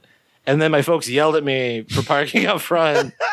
They were like, "Why did you park out front?" And I told them about it. And they're like, "Why the hell did you drive home?" And they said, "You told me if there was anything I could handle with the car, I needed to handle it. Yeah. So anyway. I literally handled it with the handle of the emergency brake. So yeah, that the brakes giving out is probably my shittiest.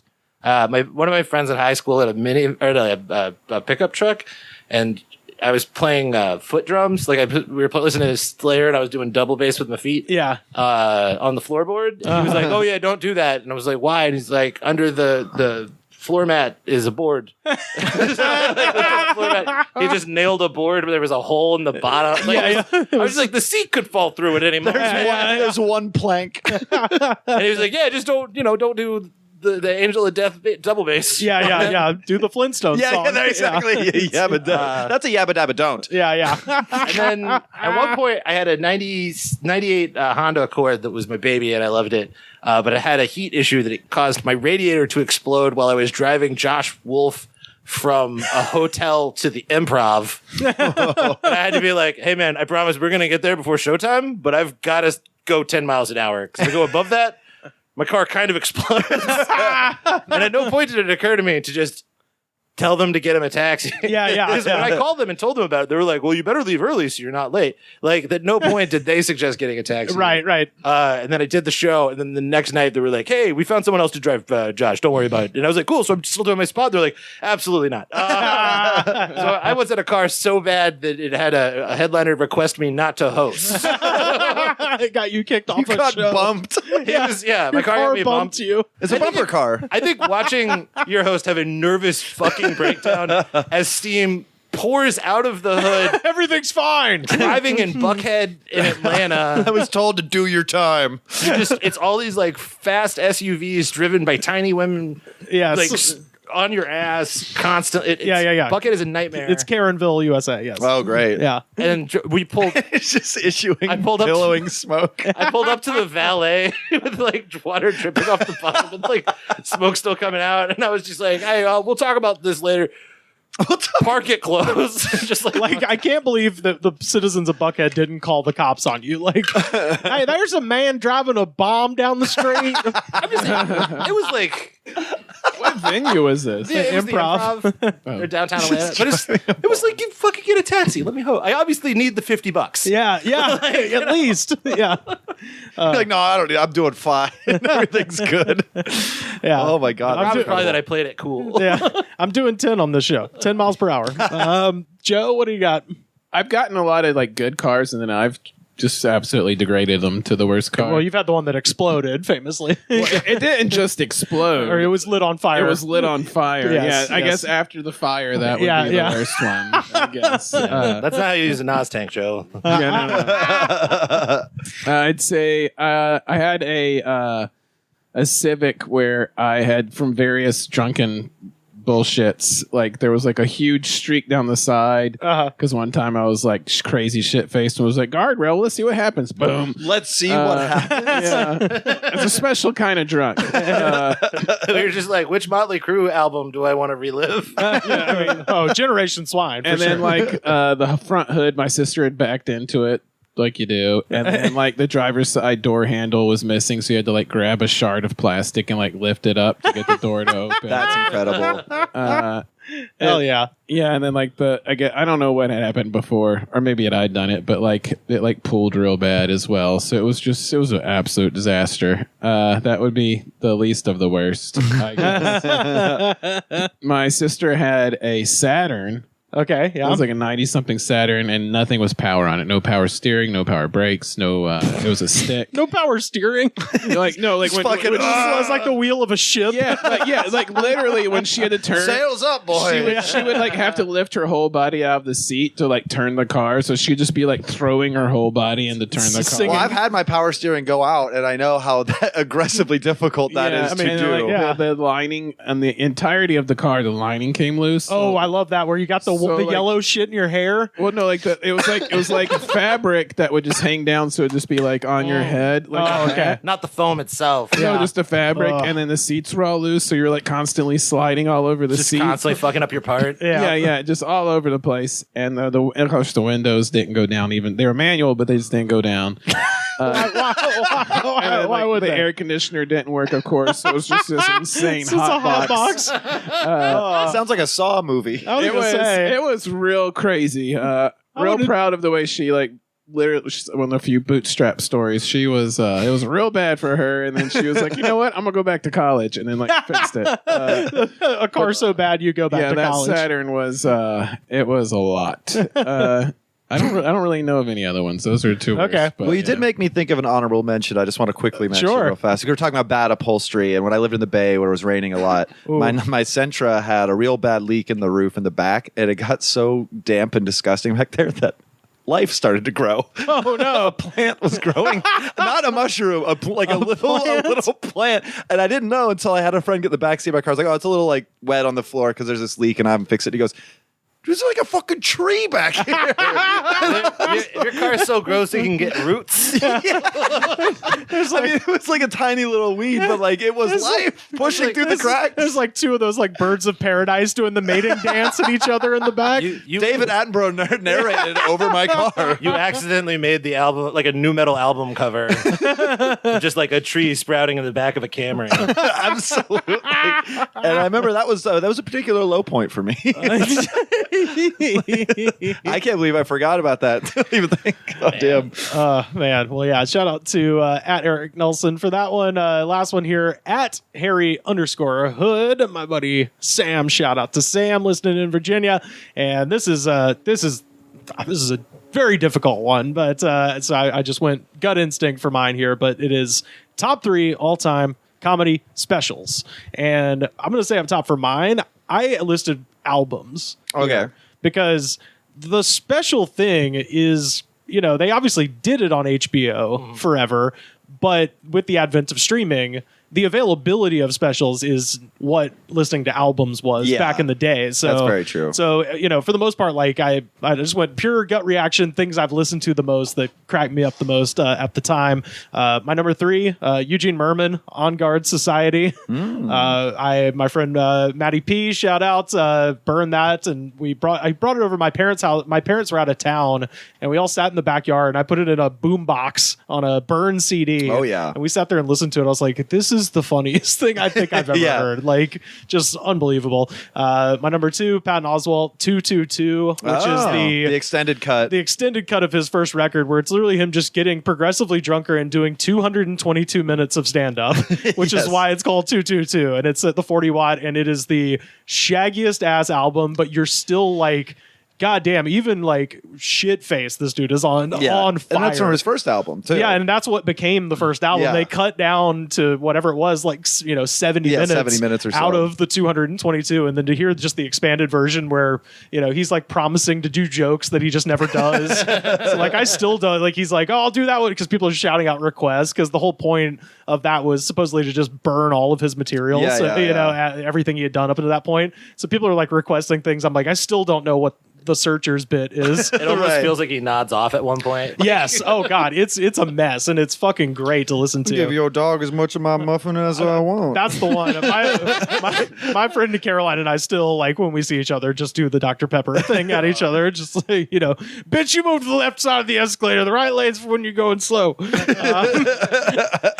And then my number 1, and this is just because this was the first comedy record I ever heard. I think that's Class Clown, George Carlin. Oh, sure. Because my dad kept all of his albums at my grandparents' house, and when I stayed there, I always slept in the living room, so I'd make a pallet, and that's also where the record player was. So my earliest memory of stand-up comedy is having my dad and my uncles sitting around drinking whiskey in the dark while I tried to go to sleep, and they're just dying laughing at fucking the George Carlin record. So those are my number 3. I've got it's a tough list, but I did the same thing when I was thinking about this earlier. I was like, I can't think about this too long or I'll go crazy. Yeah, I have a list of honorable mentions, and if you guys mention any of them, I'll say that was on my my HM list. But Kevin, what you got? Well, obviously, my favorite one of all time is when Chappelle's talking about how cool he is at his school, and he's like, He's like not doing stand up, but he's like, I have money and also I have success. It's pretty good. Like that's a good comedy. I mean, I wish Use the Netflix deal to lecture children. I don't even think the guy's funny anymore, but that is the best I know. of power. That's exactly He's like, what I was going to say. Fuck those kids. I'm going to use my Netflix clout. Yeah, That's incredible. No, it's a big flex for sure. Netflix. Yeah. It's a Netflix. It's a Netflix. It's the biggest Netflix. And then my second favorite special is like just Jerry Seinfeld. Anytime he's interviewed, like never admitting that he has anything he has to learn ever. Never being vulnerable. Yeah. Just being like, no, I've never thought any comedians were ever inspiring. Yeah. And then the third one is George Carlin. No, actually, I have a real list. Like I had a George Carlin one on my list, but the first George Carlin record I ever heard was "Complaints and Grievances." Yes. Which is I probably heard that when I was like 11. So going from like another album that I'm going to name in a second being like one of my understandings of what comedy could be, like Mitch Hedberg being a big one. Strategic Relocations is also on my list. Oh God, yeah. But that Complaints and Grievances, I was like, you can just go up there and say, here's a list of people who should be killed. And it's half the special. Yeah. Guys named Todd. Here's another group of people who should be beaten with hammers and left bleeding in the moonlight. It's like that. And then like I found You're All Diseased after that. And like his later stuff. And then I have like earlier stuff. But I definitely like fell in like the weird part of his career, like to discover him. And so I had to like learn about after and before. Yeah. Well, that is like the, the kind of resurgence, right? Yes. Is those two records. I guess. That was kind of his. And then Jam in New York, where the clip that always comes up where he goes, you ever notice how people who are against abortions are people you never want to fuck in the first place? Yes. Which gets brought up on Twitter every day. Hey, rightfully so. And then Strategic Relocations, I mean, that, like, my memory associated with that, I mean, that's a pretty, stereotypical answer. A lot of people love that record. But it's that same thing of he's kind of fucking up, like the 222 thing, where like, the guy's playing the bass and he's like, that's not a joke, Chuck. Give me a little something. I'm fucking up over here. Like that kind of energy of it. And like, I just remember my memory is like being super young on like a road trip and just like listening to that in the car over and over. Yeah. And I remember exactly where the skips on the record were too, or the CD. Like I just have that memory. And then I don't know. I was going to actually, I wanted to put a Patton Oswalt album in there also, but I didn't know. It was very hard for me to say which one. But I will say, since you did like an early one, I'll do like a more recent one. I really like Annihilation. I thought that was really good because that's especially did after his wife died. Dude, I watched that on a plane going back to Alabama. I was like, oh boy, I was not ready to be rocked by a comedy special right now. Although I don't know what the fuck I thought I was getting into. But he just comes up and just never brings it up at all. And he's just like, so farts are crazy. Yeah. Man. John Michael, what do you got? So my favorite comic never recorded a proper special. There's like a 25-minute HBO one night stand. So who's that? Dennis Wolfberg, who died right as he was about to like get TV shit. Oh shit!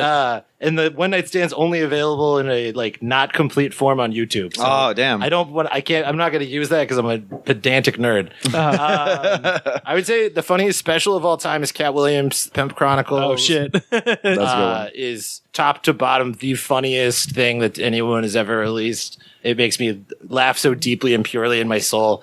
I literally watched it 2 hours after burying my grandmother. I love that fucking record. Yeah.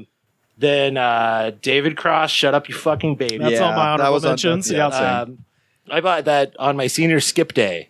Before I went to the senior skip day, I went to the mall and bought it and then sat in the park while my friends all like partied and got drunk and listened to a 2-hour long CD, fucking record. Double album, and then walked over and got drunk with my friends in the park. I was a total loser, but like as like a weird post 9/11 artifact. Oh, very much so. Especially released like 6 months after it had happened. It's just the most brutal jokes about it. Like, oh yeah, if Houston's own the Assaulted Nuts don't perform, I think about terrorists that. have truly won. I think about that all the Assaulted Nuts. I think about all the time. Oh god, yeah, I think about Gabriel rollerblading constantly. Oh yeah. Well, and the track titles being just like if baseballs had AIDS on them, like just nothing to do with anything. One of them I remember is Austin Powers says, "Yeah, baby." My immigrant mom talks funny. It's very forward looking. It's basically just Fall Out Boy song titles 5 years ago. And then third one, historically, I would say Steve Martin, Let's Get Small, because I got it when I was a little kid. Yeah, sure. Because my dad was like, yeah, sure.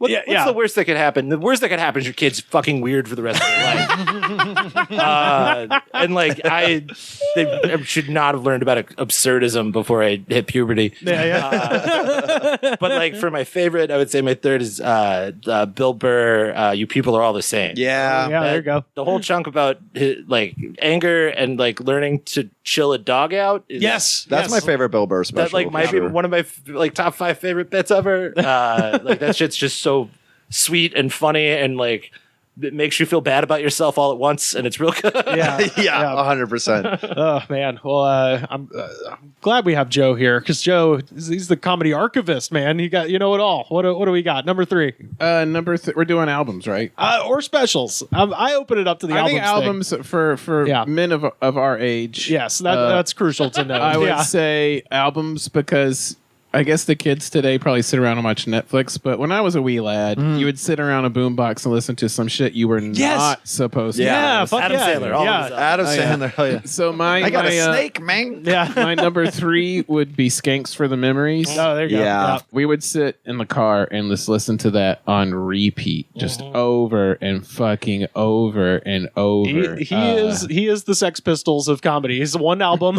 never needed to make that another album one. is perfect. I know. Of like it's not my number 1 because of like personal reasons, but as far as like an album goes, he's a fucking Gatling gun. Like there is no down parts. I listened to it recently. There is no down parts. There's no jokes that don't hit. And even when he's like that, not all of them can be winners or whatever. It's like it's still killing. Like there's not a bad thing in there. It's just a phenomenal album. It's like Greg Giraldo's album also. It's very similar, I think. Like Good Day to Cross a River or whatever. Like just banger after banger. And it was a perfect style of humor for me at that age. It just was magnificent. And like even now, it's just fucking great. It's so silly. Yeah, and it's just insane jokes. Just jokes. Like, I mean, I like everybody should do what they like to do. But for me personally, when there's like a comedian who doesn't have jokes, they're just like having pleasant conversation. It makes me irate. And so like I just really like jokes. And so for having a whole album of just straight jokes, set up punch, punch, and you can't breathe. It was beautiful. So number 2 is going to be Nick DiPaolo. The new one. Nick DiPaolo. Number 2 Gets you is dazed. Chris Rock, Bring the Pain. Yeah, there you go. Because when I was in like middle school, there was not a single person who could not quote Toss Salad Man. Yeah. Well, that's Chris Rock's Bring the Pain for my generation was what like the 80s Eddie Murphy albums Exactly. were. Like I remember being far too young to be listening to this, sitting around a boombox with my cousin and my cousin's best friend, and my aunt kept like busting in the room being like, "What are you listening to?" But we were listening to like filth. But it was the whole album. To this day, I can like from front to back, I can quote it. It was the first stand-up album I ever listened to. It's for sure the dirtiest. It like completely opened my brain to stand up to where like that was like one of the first times I realized, oh, I like this. Yeah. And it was just it's fucking strong. very strong. It's still to very this day. strong. It's just very, very strong. The skits contextually. Yeah, As a kid with I traded my brother a CD copy of the Mighty Mighty Boss Tones for a cassette tape of that album. Yeah, the skits are ridiculous. And I didn't know shit. How about about I give you shit. $14? You put a black ice in my back seat. You're like, yes. You're like, the OJs. I've listened to that probably more than, including music, more than anything in my entire life would be that Wow. one. Also, it's so different from the special. Yeah, I mean, it's just, it's amazing. It's like a rap album for stand-up. Yeah. It's so fucking good. Well, that's when he was on rap albums too, right? Yeah, he that's was just true. doing skits on Cube's albums and shit. Like that one was big for me. And it's just fucking good. And then number 1 would be a tie for Strategic Grill Locations and Mitch Altogether. Yeah, because I can remember, like when I first got Napster.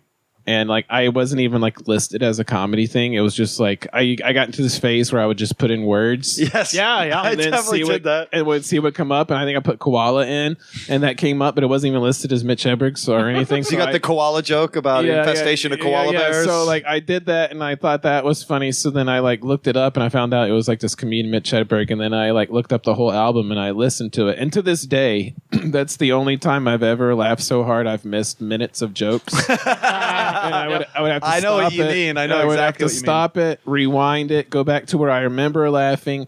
And it's still to this day, like, as far as stand-up goes, that he's the only person who's ever done that to me. Just reduced me to tears. And so I remember when that album first hit, that's when I became obsessed with Mitch Hedberg. When he died, my phone blew the fuck up because people thought I was going to kill myself. Oh God. Damn. I could tell you everything about his life. I know all his TV appearances. Like, probably most people don't. I've seen him like 4 or 5 times. Oh wow. We traveled for that dude.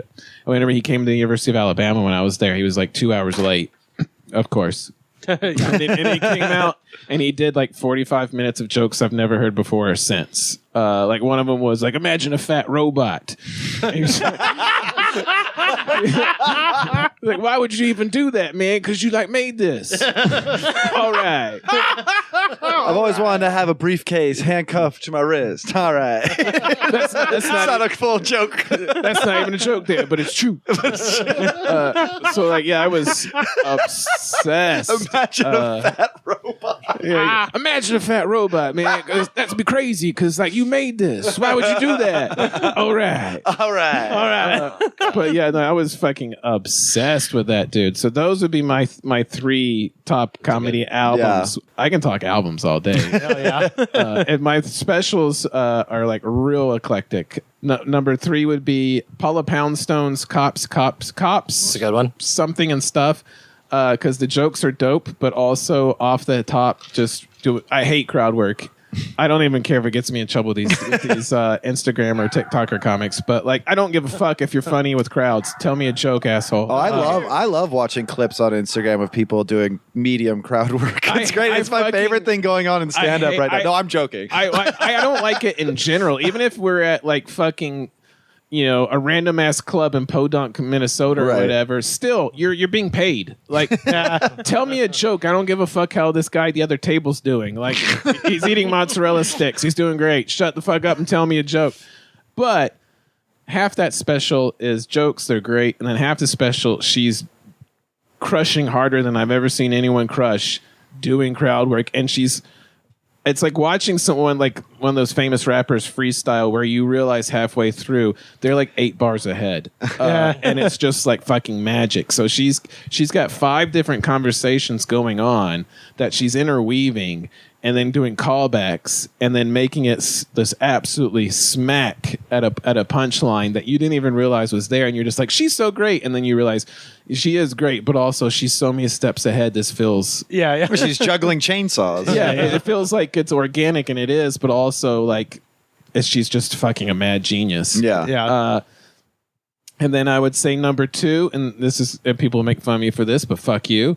Sinbad's first HBO special. Completely correct. Fucking crushes harder than fucking anyone. And it's nostalgic because I can still remember watching it on the couch with my dad. And my dad's kind of like a professorial minister. So it was to get him to lose his shit is hard. He's still not put out a bad special. He was the last one was kind of rough where he's just like, I got divorced, she was a bitch. I'm gonna play drums now. It's bad for Sinbad, but it's still it's still Sinbad's good, worst is still, especially in light of how many people we loved as kids who now just put out grumpy records about how no one wants to buy their shit anymore.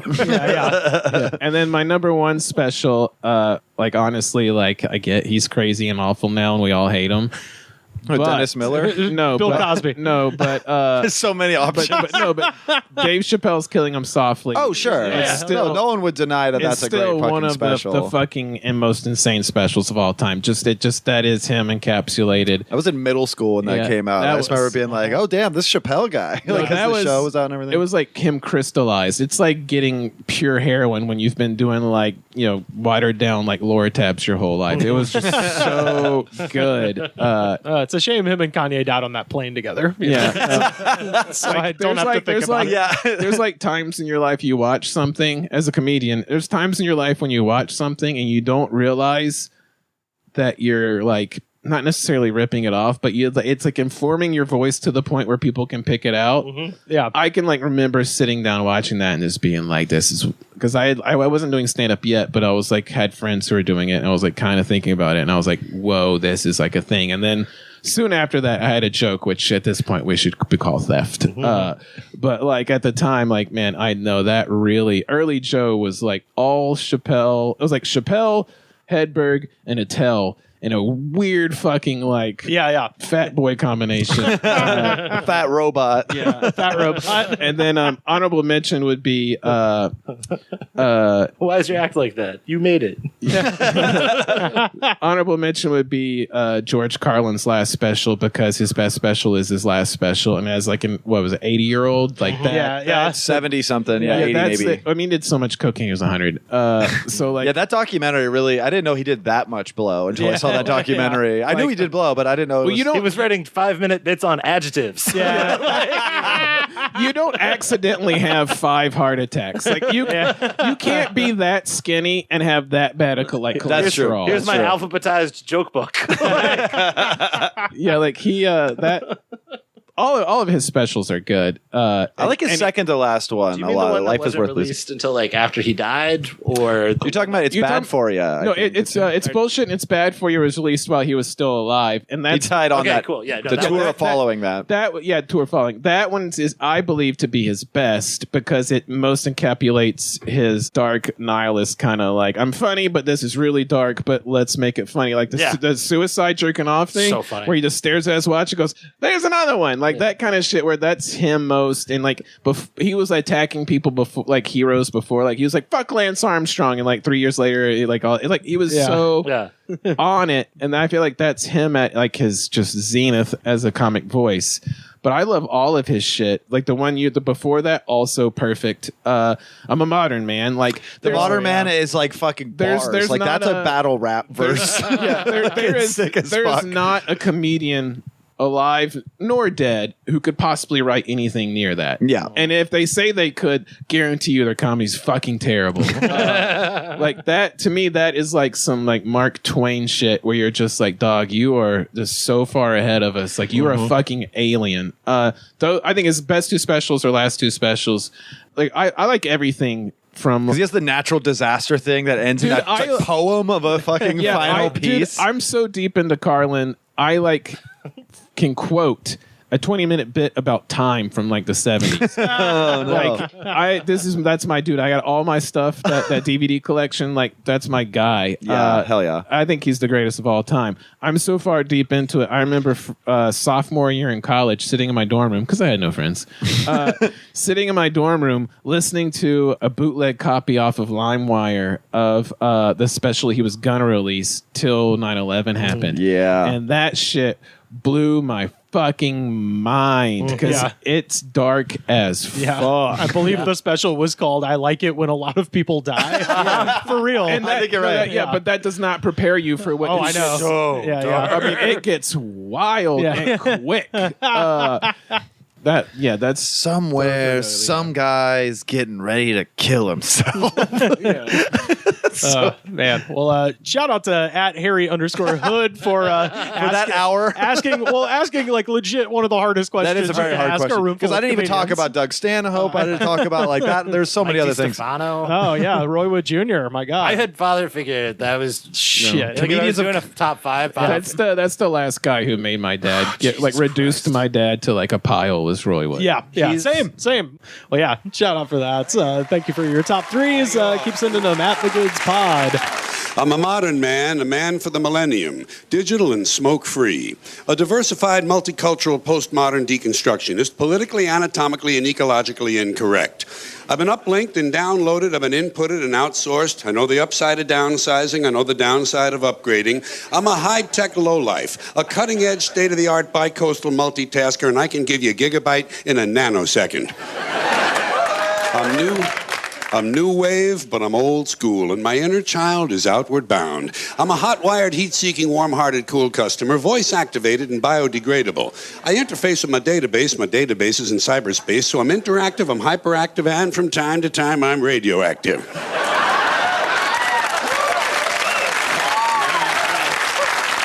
Behind the 8-ball, ahead of the curve, riding the wave, dodging the bullet, pushing the envelope. I'm on point, on task, on message, and off drugs. I got no need for coke and speed. I got no urge to binge and purge. I'm in the moment, on the edge, over the top, but under the radar. A high-concept, low-profile, medium-range ballistic missionary. A streetwise smart bomb. A Top Gun bottom feeder. I wear power ties. I tell power lies. I take power naps. I run victory laps. I'm a totally ongoing Bigfoot slam dunk rainmaker with a proactive outreach. A raging workaholic. A working rageaholic, out of rehab and in denial.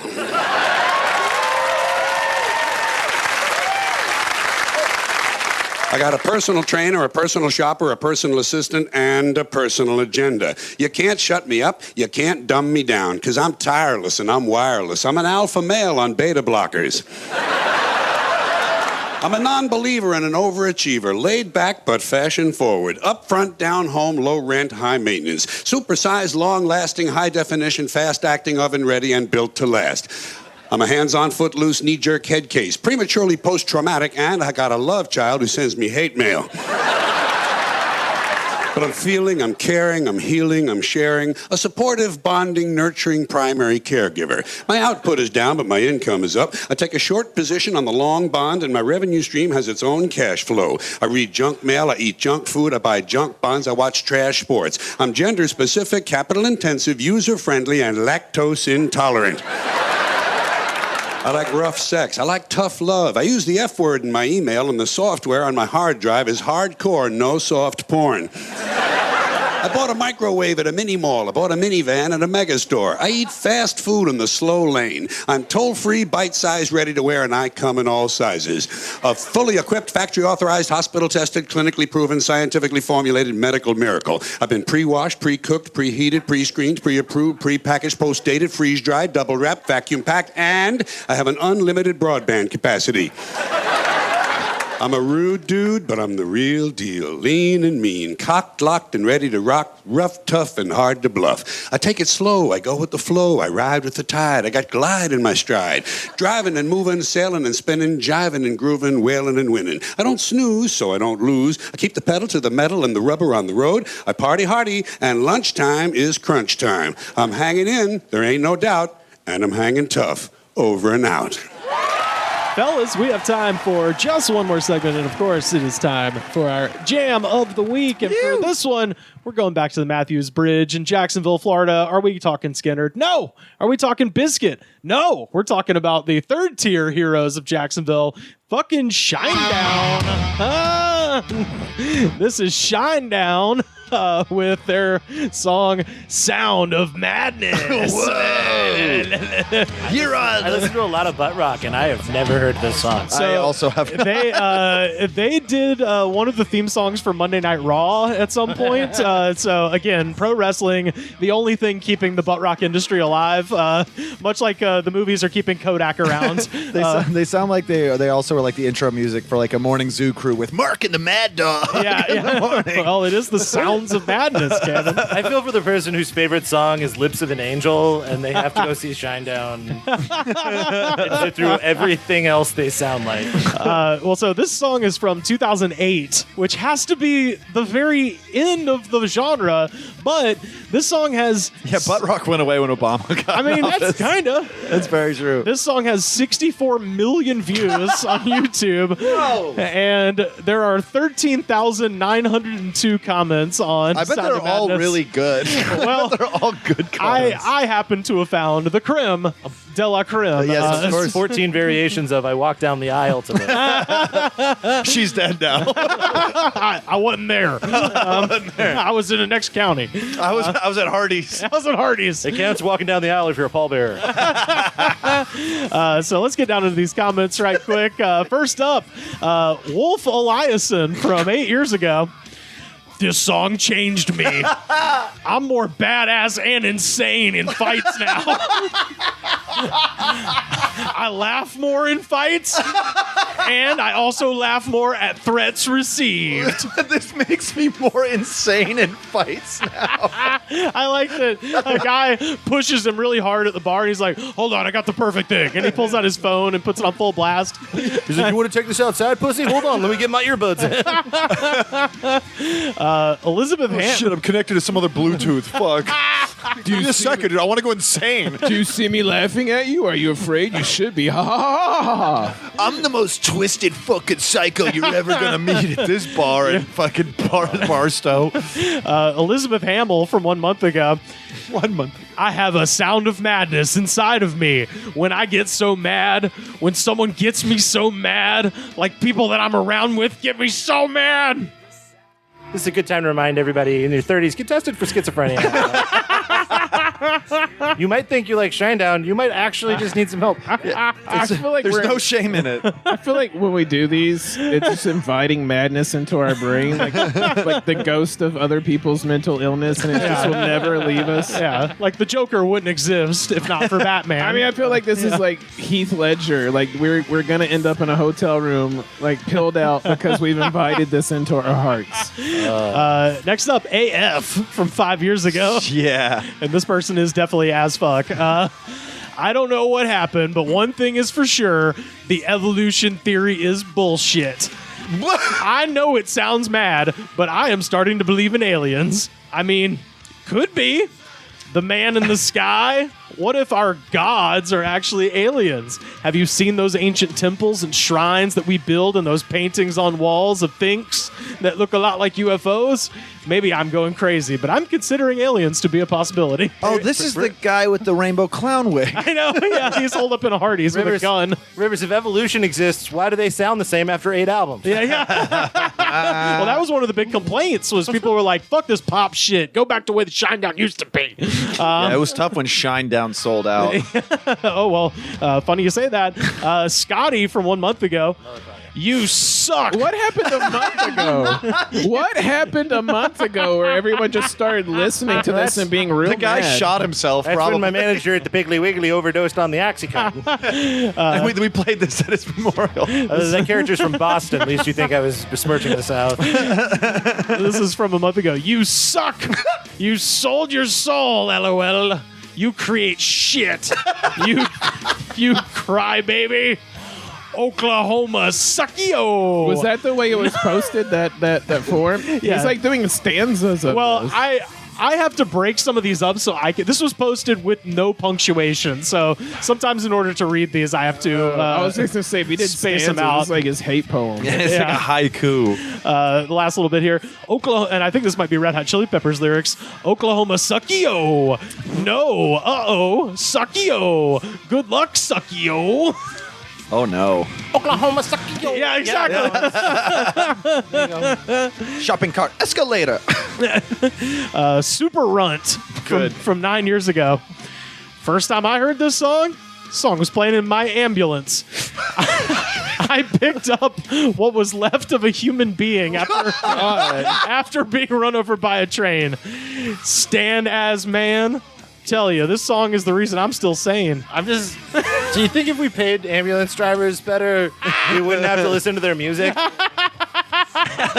if I'm driving an ambulance, can I play Melt Banana and just say fuck everybody? Like, What is it? Uber rules in there? Like, no Mike Patton. Okay, it's all the only rule. No Mike Patton. What was that movie with Nicolas Cage where he drove an Bringing out the ambulance? dead. Bringing out the so dead. He just watches that all day. Yeah, it's just Nicolas Cage riding around. Frank Gonzalez from 3 years ago. For some reason, I get drunk and I play this song. No, there's a reason. Everyone in the It's generational. Everyone in the complex gets pissed. It's like, yeah, I would absolutely too. We are a no snitching podcast, but if in this rare case, I'd call somebody. Sometimes I get drunk and play this real loud. I don't know why. I'm totally drifting through this existence. Whenever I hear the dulcet sounds of Shinedown, I think maybe I need to go get a pack of cigarettes and leave my family. Well, speaking of families, whoop whoop. Dan Beast from 10 months The ago. damn beast. Oh, no. Hands down favorite song from Shinedown. I'm 15. I bought me and my old man tickets to Shinedown. It was my first concert. Best purchase I've made in life so far. Now, I haven't seen him since he went to prison, but this would be a real exciting reunion. And I just gotta say, that's the worst part of being a parent, is that your 15-year-old son who's into butt rock is like, Dad, I did something incredibly sweet for you. Now you have to go for 2 hours and listen to this. I got bad seats to Shinedown. You're just behind a pillar the whole night. What kind of 15-year-old calls their dad my old man? Yeah, I mean, He's like, that's his version of I don't like today's music. I like real music like Is he a Shinedown. time traveler? That was a dad pretending to be a son who appreciates yes, it. 100%. Shit. Yeah, he's just screaming this at the mirror. It would be really cool if other real teens did this for their dad. My dad's a pretty hep cat. He really likes Shinedown. Hey, son, look at this message someone left. Naomi That's from my other family. Naomi Metcalf from 1 year ago. Shinedown would absolutely blow the panties off of everybody I love. Everyone I love wants to get deep dicked by Shinedown. Fuck yeah, clapping the fuck out of my hands. Jesus. Why are so many people trying to fight the internet in these comments? Just imagine a crazed woman just clapping her hands at you and running really fast. Oh, man. When I listen to Shinedown, I get fucking crazy in fights. Blood streaming down her wrist, just like, please kiss me, Shinedown. Shine down your shoes, sir? That's psychotic. That's one of my favorite one of these that I've been... I have the lips of an angel and the stigmata of Christ. Mindy McKinney from 1 year ago. There's so many women that like this. That's fuck yeah. crazy. Shinedown's the music that calms down their cop husbands. Come on, honey. No, it's okay. Just go listen to your Shinedown. Get your fucking Shinedown. Shinedown, the sound of a body camera turning off. And drop D.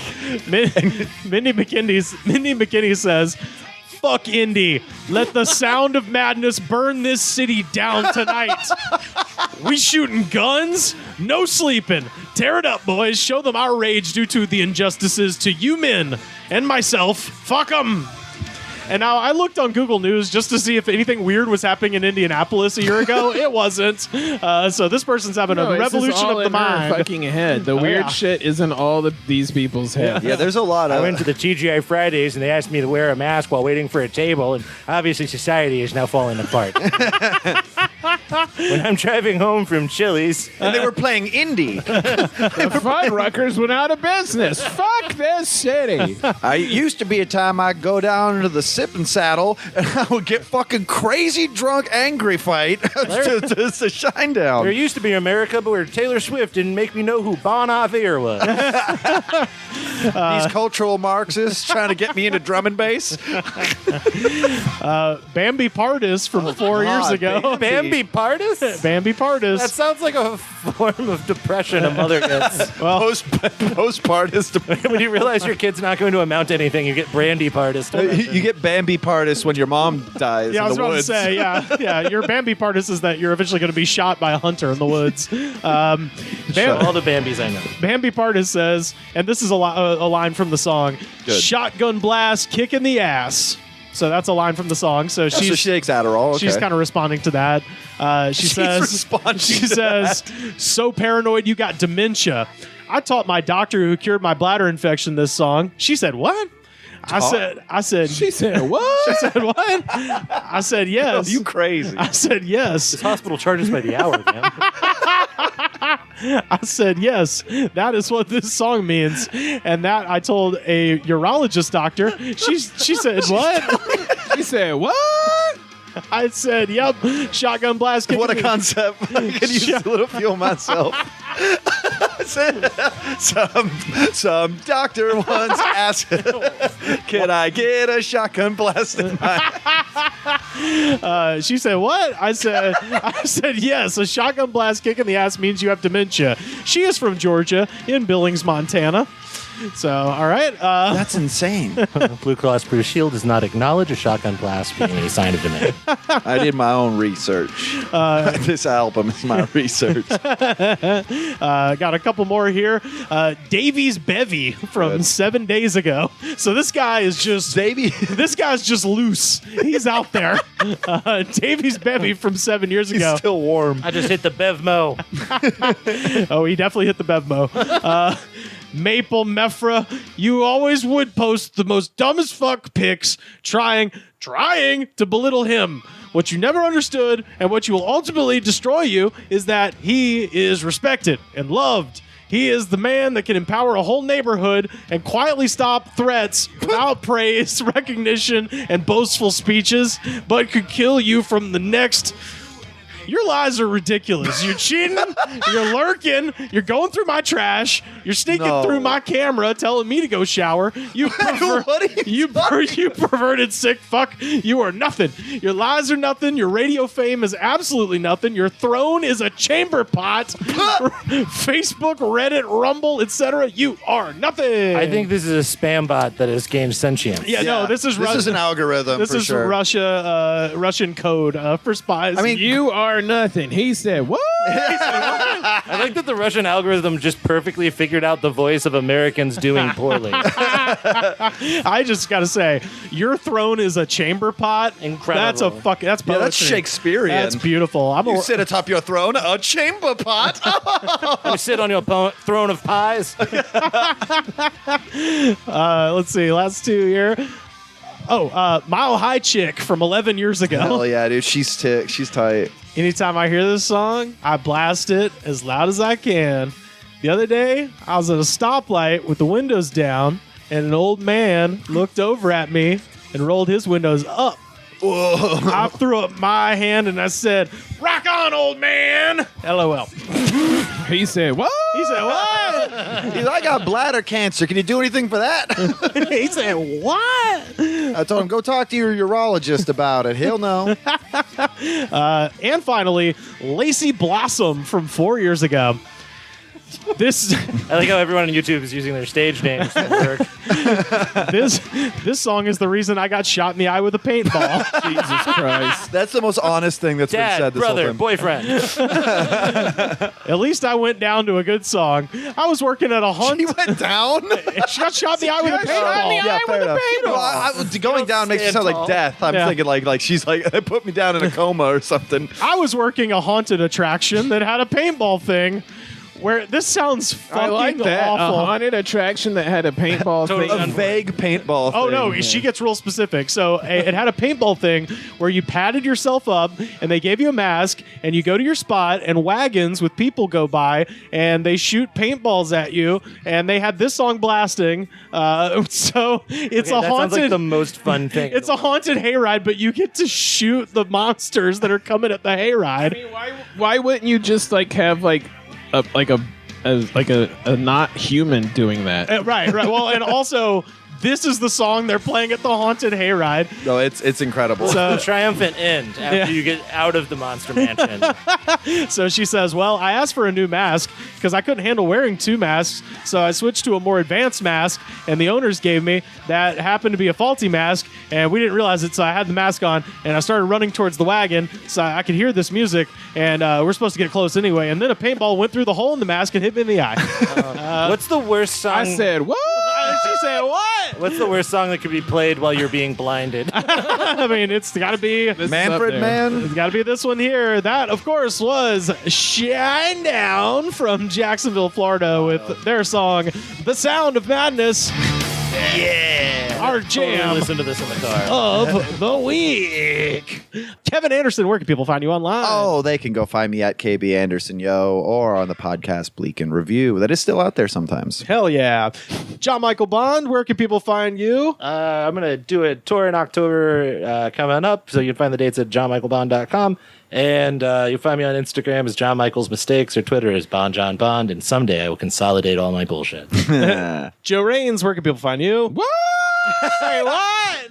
They can, Okay, what? you can find me at Hardy's parking lot wishing a motherfucker would take my phone. I'm on the old Instagram and the Twitters as Joe M.F. Rains. Hell yeah. You can find me on Twitter and Instagram at Rivers Langley. And John Michael and I, along with last week's guest, Anna Valenzuela, past guest of the show, Dave Perdue, Sam Severin, friends all, the hardest hitters of Atlanta, plus Anna Valenzuela and myself are going to be at Coffee Cat in Auburn on Wednesday, October 26th. That is a free show. So if you can make it down to the loveliest village on the plains, please do so. That's going to be a hell of a good time. I'll be selling T-shirts with Garfield holding a giant joint. Yeah. It's like a burrito, because I'm not even attempting to have merch that associates with me. I think that's a good idea. That's a great idea. Here's a cool shirt. Fuck off. But yeah, I'm also doing shows in Mobile and New Orleans. I'm going to be hosting the Waverly Boogie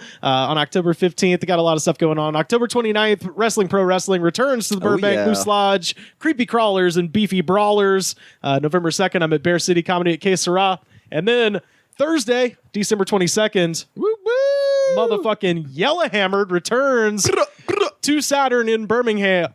So come and see Joe Raines, Wes Van Horn, myself, and a lineup that we can't quite announce, but is going to be absolutely Dope stupid. as fuck, super dope lineup, and we're gonna have good food again. So come out and see live stand-up. Support the damn art form. If you want to support this show, the best way to do that, head to patreon.com/thegoodspod. Going to have a new episode up by the end of the week. Going to be talking about the film Fear.com, in which a website drives everyone insane. So it has no relevancy to today. And so that'll be going up soon at the end of the week. And also, the second best way to support the show, head to Apple Podcasts, rate, review, and subscribe. Show the attitude of gratitude, because if you do not have the attitude of gratitude, Daddy, we are going to take your phone in a Hardee's parking lot. The Goods from the Woods was recorded and edited by me, Rivers Langley. You can find our show on Twitter at The Goods Pod. Our theme song was composed by Jonas, the Space Cowboy. This was a Brain Freeze podcast.